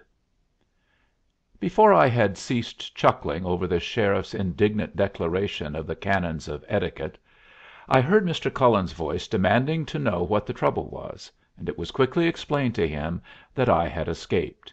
He at once gave them permission to search his car, and went in with the sheriff and the cowboys. Apparently Madge went in too, for in a moment I heard Camp say, in a low voice, "Two of you fellows get down below the car and crawl in under the truck where you can't be seen. Evidently that cuss isn't here, but he's likely to come by and by. If so, nab him if you can, and if you can't, fire 2 shots. Mosely, are you heeled?" "Do I chaw terbaccy?" asked Mosely, ironically, clearly insulted at the suggestion that he would travel without a gun. "Then keep a sharp lookout, and listen to everything you hear, especially the whereabouts of some letters. If you can spot their lay, crawl out and get word to me at once. Now under you go before they come out." I heard 2 men drop into the gravel close alongside of where I lay, and then crawl under the truck of 218. They weren't a moment too soon, for the next instant I heard 2 or 3 people jump onto the platform, and Albert Cullen's voice drawl, "Ah, by Jove! What's the row?" Camp not enlightening them, Lord Ralles suggested that they get on the car to find out, and the 3 did so. A moment later the sheriff came to the door and told Camp that I was not to be found. "I told yer this was the last place to look for the cuss, Mr. Camp," he said. "We've just discomforted the lady for nothing." "Then we must search elsewhere," spoke up Camp. "Come on, boys." The sheriff turned and made another elaborate apology for having had to trouble the lady. I heard Madge tell him that he hadn't troubled her at all, and then, as the cowboys and Camp walked off, she added, "And, Mr. Gunton, I want to thank you for reproving Mr. Camp's dreadful swearing." "Thank yer, miss," said the sheriff. "We fellers are a little rough at times, but me if I don't know what's due to a lady." "Papa," said Madge, as soon as he was out of hearing, "the sheriff is the most beautiful swearer I have ever heard." For a while there was silence round the station. I suppose the party in 218 were comparing notes, while the 2 cowboys and I had the best reasons for being quiet. Presently, however, the men came out of the car and jumped down on the platform. Madge evidently followed them to the door, for she called, "Please let me know the moment something happens or you learn anything." "Better go to bed, Madgie," Albert called. "You'll only worry, and it's after 3." "I couldn't sleep if I tried," she answered. Their footsteps died away in a moment, and I heard her close the door of 218. In a few moments she opened it again, and, stepping down to the station platform, began to pace up and down it. If I had only dared, I could have put my finger through the crack of the planks and touched her foot as she walked over my head, but I was afraid it might startle her into a shriek, and there was no explaining to her what it meant without telling the cowboys how close they were to their quarry. Madge hadn't walked from one end of the platform to the other more than 3 or 4 times when I heard some one coming. She evidently heard it also, for she said, "I began to be afraid you hadn't understood me." "I thought you told me to see first if I were needed," responded a voice that even the distance and the planks did not prevent me from recognizing as that of Lord Ralles. "Yes," said she. "You are sure you can be spared?" "I couldn't be of the slightest use," asserted Ralles, getting on to the platform and joining Madge. "It's as black as ink everywhere, and I don't think there's anything to be done till daylight." "Then I'm glad you came back, for I really want to say something to ask the greatest favor of you." "You only have to tell me what it is," said his lordship. "Even that is very hard," murmured Madge. "If oh, I'm afraid I haven't the courage after all." "I'll be glad to do anything I can." "It's well oh, dear, I can't. Let's walk a little while I think how to put it." They began to walk, which took a weight off my mind, as I had been forced to hear every word thus far spoken, and was dreading what might follow, since I was perfectly helpless to warn them. The platform was built around the station, and in a moment they were out of hearing. Before many seconds were over, however, they had walked round the building, and I heard Lord Ralles say, "You really don't mean that he's insulted you?" "That is just what I do mean," cried Madge, indignantly. "It's been almost past endurance. I haven't dared to tell any one, but he had the cruelty, the meanness, on Hance's trail to threaten that " At that point the walkers turned the corner again, and I could not hear the rest of the sentence. But I had heard more than enough to make me grow hot with mortification, even while I could hardly believe I had understood aright. Madge had been so kind to me lately that I couldn't think she had been feeling as bitterly as she spoke. That such an apparently frank girl was a consummate actress wasn't to be thought, and yet I remembered how well she had played her part on Hance's trail, but even that wouldn't convince me.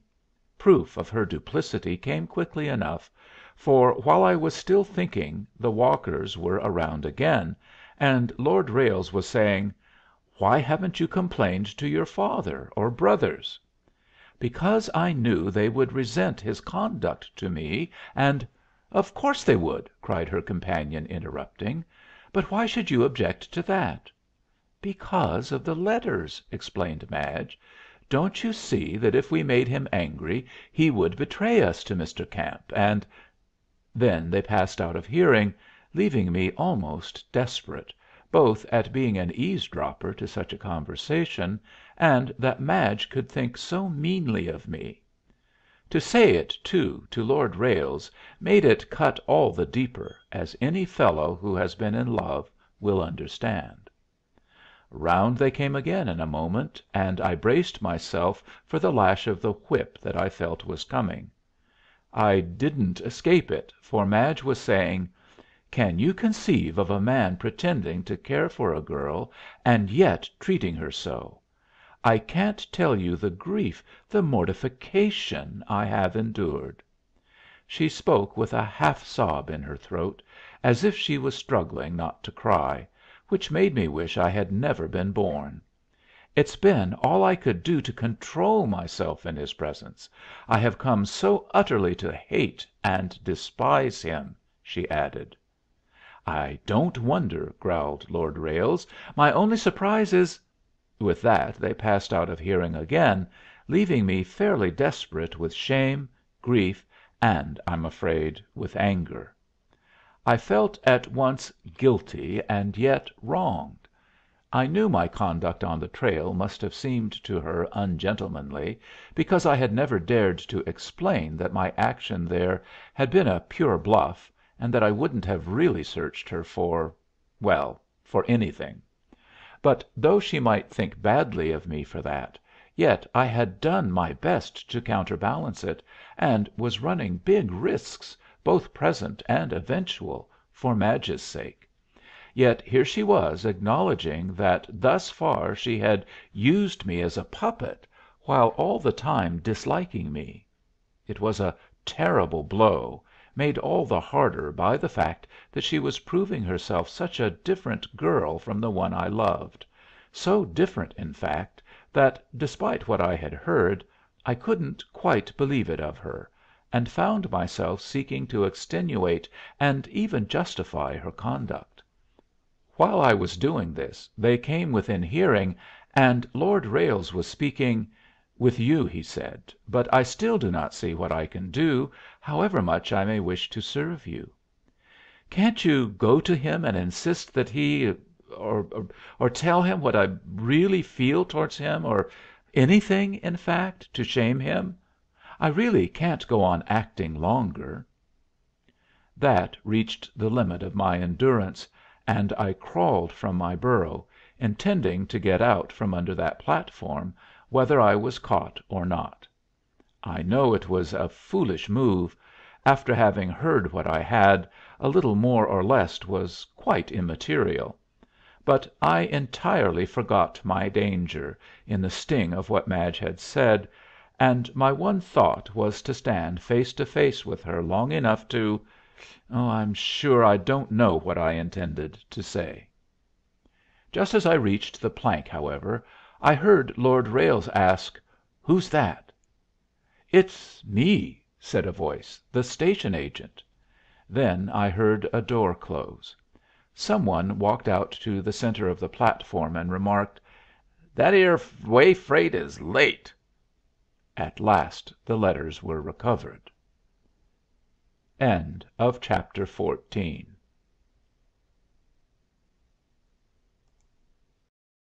15 of the Great K. & A. Train Robbery by Paul Lester Ford. Chapter 15 The Surrender of the Letters.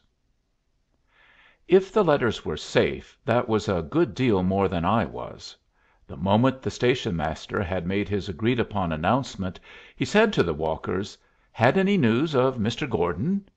"No," replied Lord Ralles, "and as the lights keep moving in the town, they must still be hunting for him." "I reckon they'll do considerable more hunting before they find him up there," chuckled the man, with a self important manner. "He's hidden away under this 'ere platform." "Not right here!" I heard Madge cry, but I had too much to do to take in what followed. I was lying close to the loose plank, and even before the station master had completed his sentence I was squirming through the crack. As I freed my legs I heard two shots, which I knew was the signal given by the cowboys, followed by a shriek of fright from Madge, for which she was hardly to be blamed. I was on my feet in an instant, and ran down the tracks at my best speed.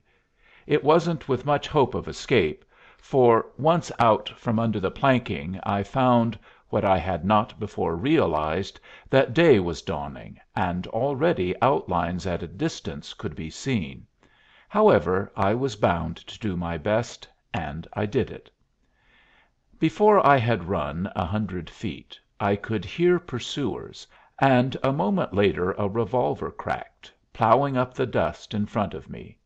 Another bullet followed, and seeing that affairs were getting desperate, I dodged round the end of some cars, only to plump into a man running at full speed. The collision was so unexpected that we both fell, and before I could get on my feet one of my pursuers plumped down on top of me, and I felt something cold on the back of my neck. "Lie still, yer sneakin' coyote of a road agent," said the man, "or I'll blow yer so full of lead that yer couldn't float in Salt Lake." I preferred to take his advice, and lay quiet while the cowboys gathered. From all directions I heard them coming, calling to each other that "the skunk that shot the woman is corralled," and other forms of the same information. In a moment I was jerked to my feet, only to be swept off them with equal celerity, and was half carried, half dragged along the tracks. It wasn't as rough handling as I have taken on the football field, but I did not enjoy it. In a space of time that seemed only seconds I was close to a telegraph pole. But, brief as the moment had been, a fellow with a lariat tied round his waist was halfway up the post. I knew the mob had been told that I had killed a woman in the hold up, for the cowboy, bad as he is, has his own standards, beyond which he won't go. But I might as well have tried to tell my innocence to the moon as to get them to listen to denials, even if I could have made my voice heard.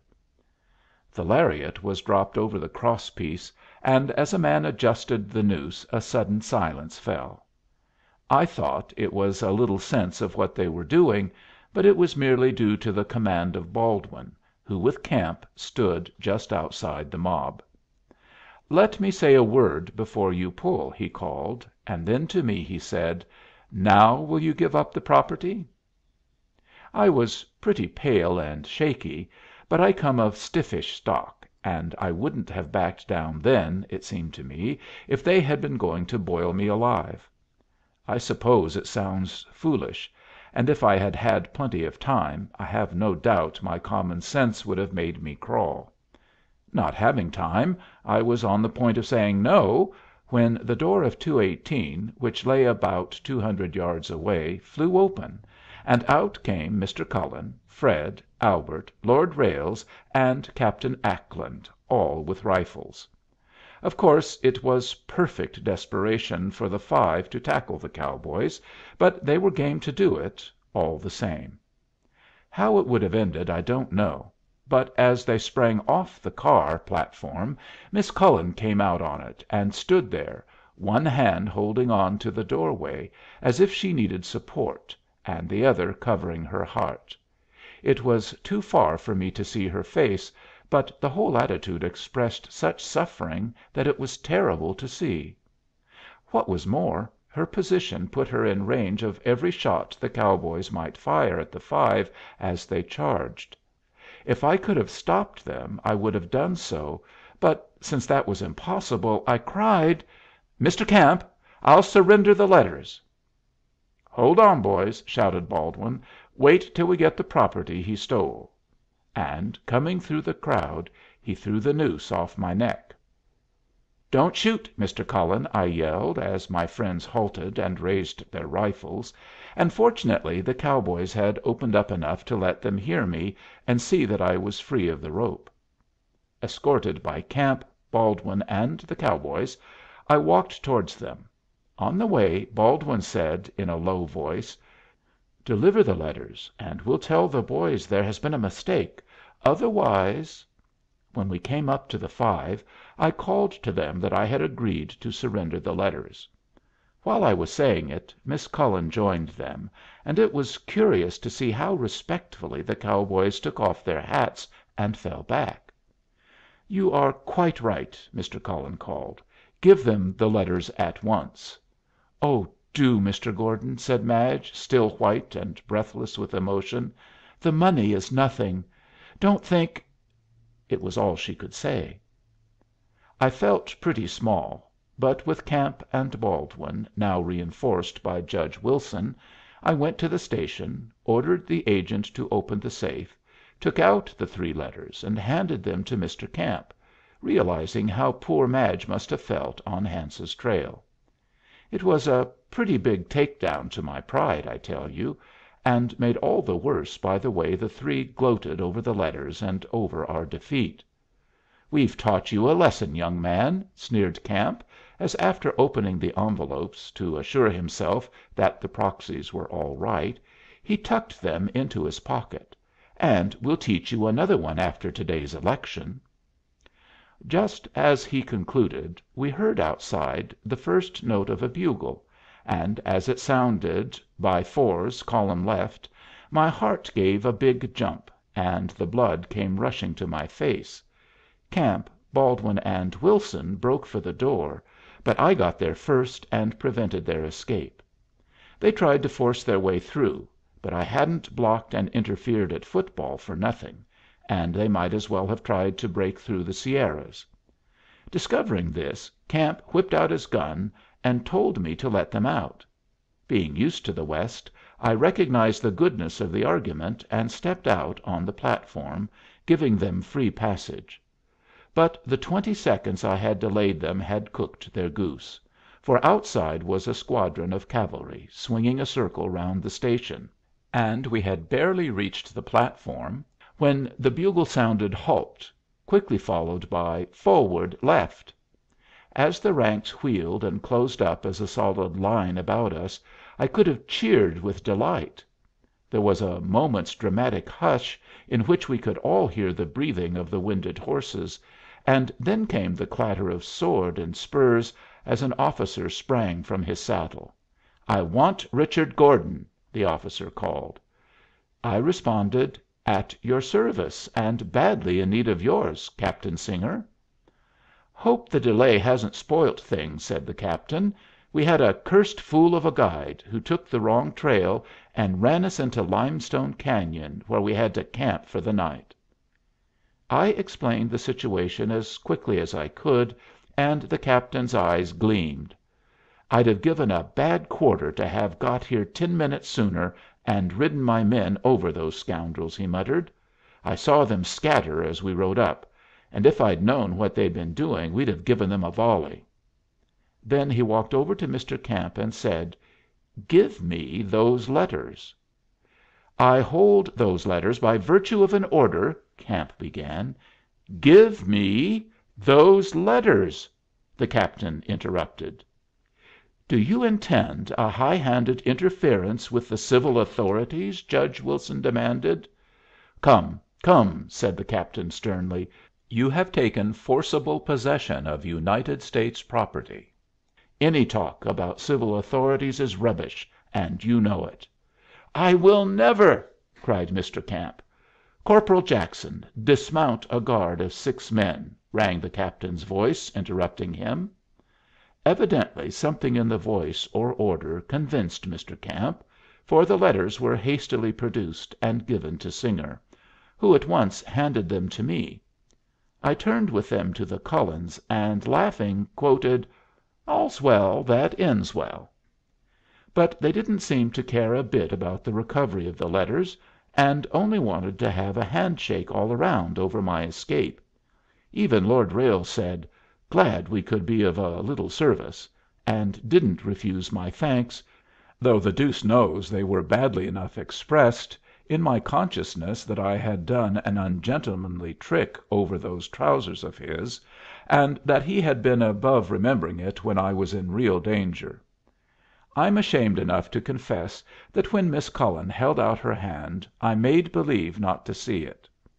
I'm a bad hand at pretending, and I saw Madge color up at my act.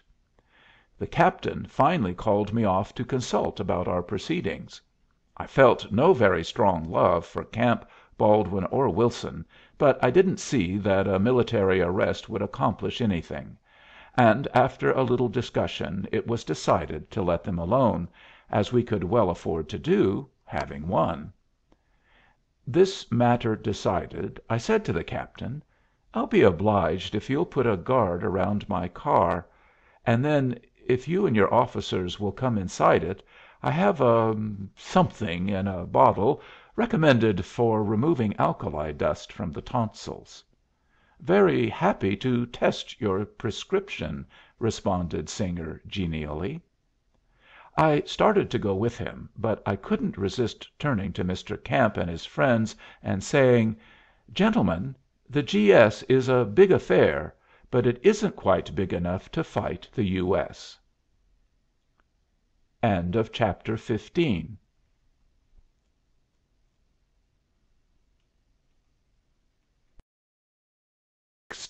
of The Great K&A Train Robbery by Paul Lester Ford. Recording is in the public domain. Chapter 16 A Gloomy Goodbye. At that point my importance ceased. Apparently seeing that the game was up, Mr. Camp later in the morning asked Mr. Cullen to give him an interview, and when he was allowed to pass the sentry he came to the steps and suggested, "Perhaps we can arrange a compromise between the Missouri Western and the Great Southern." "We can try," Mr. Cullen assented. "Come into my car." He made way for Mr. Camp and was about to follow him, when Madge took hold of her father's arm, and making him stoop, whispered something to him. "What kind of a place?" asked Mr. Cullen, laughing. "A good one," his daughter replied. I thought I understood what was meant. She didn't want to rest under an obligation, and so I was to be paid up for what I had done by promotion. It made me grit my teeth, and if I hadn't taught myself not to swear, because of my position, I could have given Sheriff Gunton points on cursing. I wanted to speak up right there and tell Miss Cullen what I thought of her. Of the interview which took place inside 218 I can speak only at second hand, and the world knows about as well as I how the contest was compromised by the K&A being turned over to the Missouri Western, the territory in Southern California being divided between the California Central and the Great Southern, and a traffic arrangement agreed upon that satisfied the G.S. That afternoon a Missouri Western board for the K&A was elected without opposition, and they in turn elected Mr. Cullen president of the K&A. So when my report of the holding up went in, he had the pleasure of reading it. I closed it with a request for instructions, but I never received any, and that ended the matter. I turned over the letters to the special agent at Flagstaff, and I suppose his report is slumbering in some pigeon hole in Washington, for I should have known of any attempt to bring the culprits to punishment. Mr. Cullen had taken a big risk, but came out of it with a great deal of money, for the Missouri Western bought all his holdings in the K&A and C.C. But the scare must have taught him a lesson, for ever since then he's been conservative, and talks about the foolishness of investors who try to get more than 5%, or who think of anything but good railroad bonds. As for myself, a month after these occurrences I was appointed superintendent of the Missouri Western, which by this deal had become one of the largest railroad systems in the world. It was a big step up for so young a man, and was of course pure favoritism, due to Mr. Cullen's influence. I didn't stay in the position long, for within 2 years I was offered the presidency of the Chicago and St. Paul, and I think that was won on merit. Whether or not, I hold the position still, and have made my road earn and pay dividends right through the panic. All this is getting away ahead of events, however. The election delayed us so that we couldn't couple on to number 4 that afternoon, and consequently we had to lie that night at Ash Forks. I made the officers my excuse for keeping away from the Cullens, as I wished to avoid Madge. I did my best to be good company to the bluecoats, and had a first-class dinner for them on my car, but I was in a pretty glum mood, which even champagne couldn't modify. Though all necessity of a guard ceased with the compromise, the cavalry remained till the next morning, and after giving them a good breakfast, about 6 o'clock we shook hands, the bugle sounded, and off they rode. For the first time I understood how a fellow disappointed in love comes to enlist. When I turned about to go into my car, I found Madge standing on the platform of 218, waving a handkerchief. I paid no attention to her, and started up my steps. "Mr. Gordon," she said, and when I looked at her I saw that she was flushing, "what is the matter?" I suppose most fellows would have found some excuse, but for the life of me I couldn't. All I was able to say was, "I would rather not say, Miss Cullen." "How unfair you are!" she cried. "You, without the slightest reason, you suddenly go out of your way to ill treat, insult me, and yet will not tell me the cause." That made me angry. "Cause!" I cried. "As if you didn't know of a cause. What you don't know is that I overheard your conversation with Lord Ralles night before last." "My conversation with Lord Ralles?" exclaimed Madge, in a bewildered way. "Yes," I said bitterly. "Keep up the acting. The practice is good, even if it deceives no one." "I don't understand a word you are saying," she retorted, getting angry in turn. "You speak as if I had done wrong, as if I don't know what, and I have a right to know to what you allude." "I don't see how I can be any clearer," I muttered.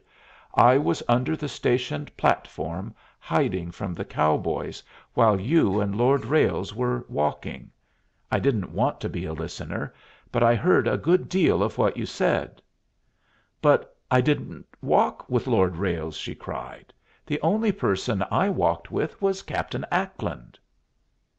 That took me very much aback, for I had never questioned in my mind that it wasn't Lord Ralles. Yet the moment she spoke I realized how much alike the two brothers' voices were, and how easily the blurring of distance and planking might have misled me. For a moment I was speechless. Then I replied coldly, "It makes no difference with whom you were. What you said was the essential part." "But how could you for an instant suppose that I could say what I did to Lord Ralles?" she demanded.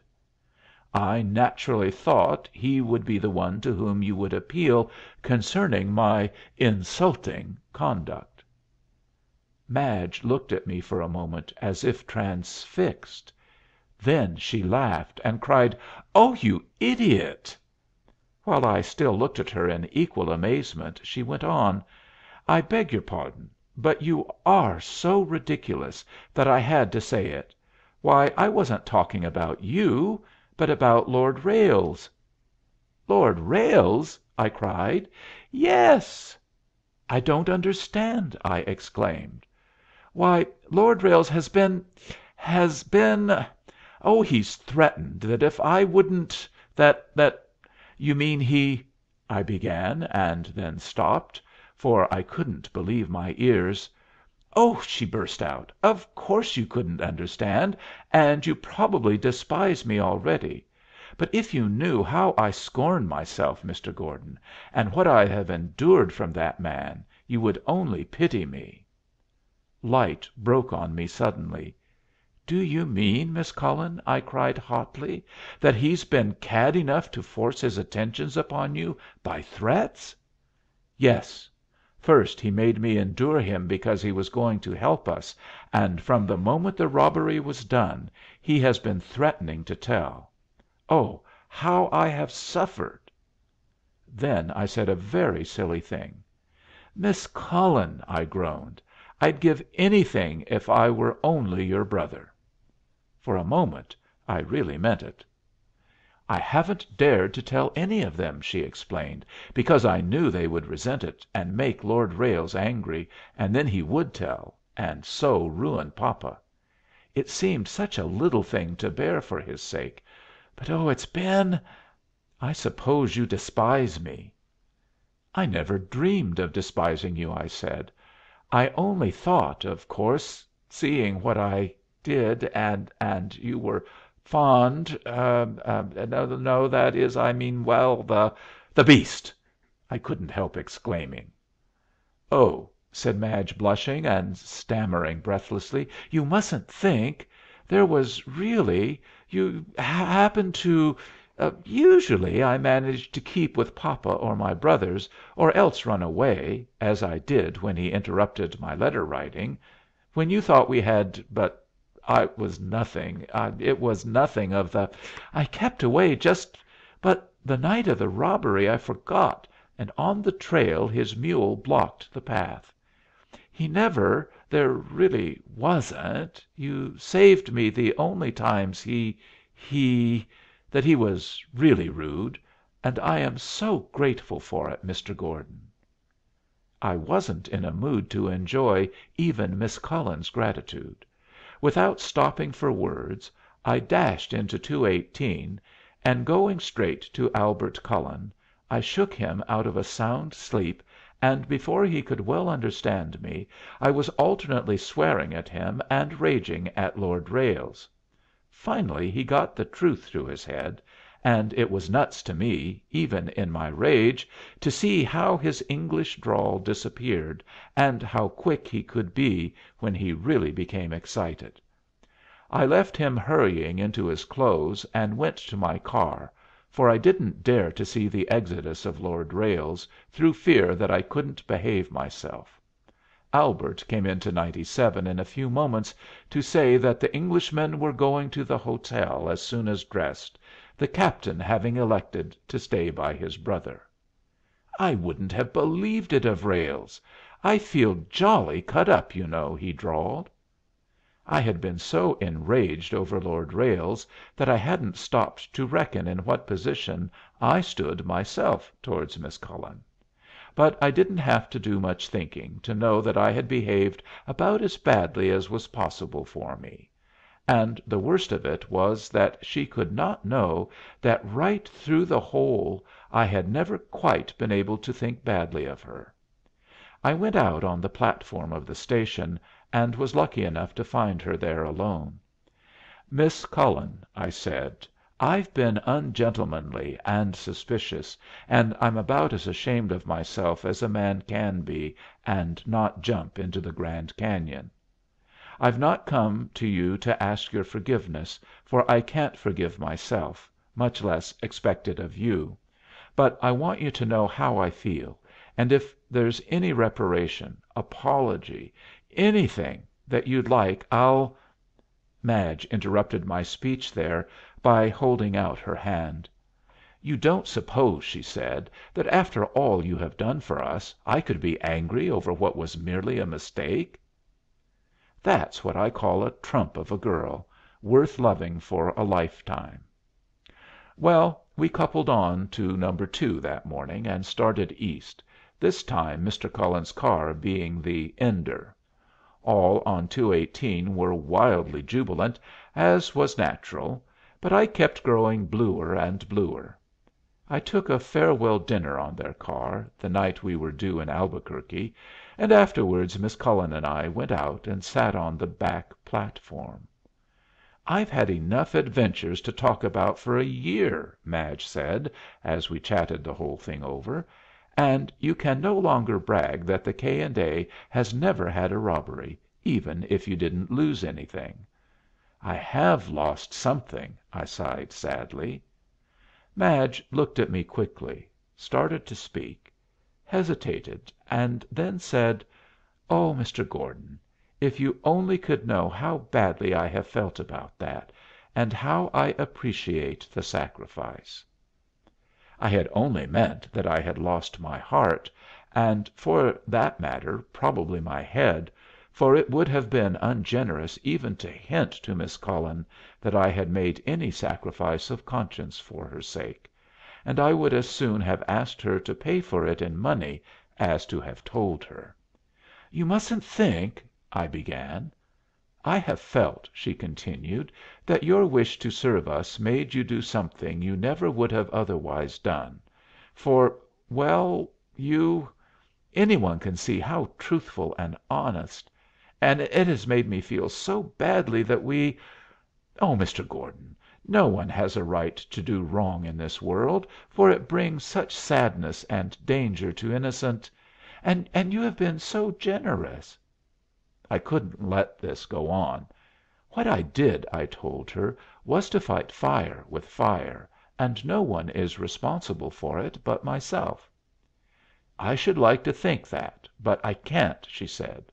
"I know we all tried to do something dishonest, and while you didn't do any real wrong, yet I don't think you would have acted as you did except for our sake.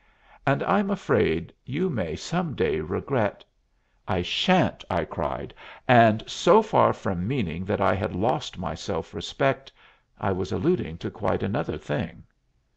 "Time?" she asked. "No." "What?" "Something else you have stolen." "I haven't," she denied. "You have," I affirmed. "You mean the novel?" she asked.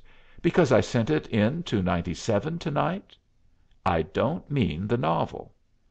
"I can't think of anything more but those pieces of petrified wood, and those you gave me," she said demurely. "I am sure that whatever else I have of yours, you have given me without even my asking, and if you want it back you've only got to say so." "I suppose that would be my very best course," I groaned. "I hate people who force a present on one," she continued, "and then, just as one begins to like it, want it back." Before I could speak she asked hurriedly, "How often do you come to Chicago?" I took that to be a sort of command that I was to wait, and though longing to have it settled then and there, I braked myself up, and answered her question. Now I see what a duffer I was. Madge told me afterwards that she asked only because she was so frightened and confused that she felt she must stop my speaking for a moment. I did my best till I heard the whistle the locomotive gives as it runs into yard limits, and then rose. "Good bye, Miss Cullen," I said, properly enough, though no death bed farewell was ever more gloomily spoken, and she responded, "Good bye, Mr. Gordon," with equal propriety. I held her hand, hating to let her go, and the first thing I knew I blurted out, "I wish I had the brass of Lord Ralles." "I don't," she laughed, "because if you had, I shouldn't be willing to let you " And what she was going to say, and why she didn't say it, is the concern of no one but Mr. and Mrs. Richard Gordon. End of Chapter 16. End of the Great K. & A. Train Robbery by Paul Lester Ford.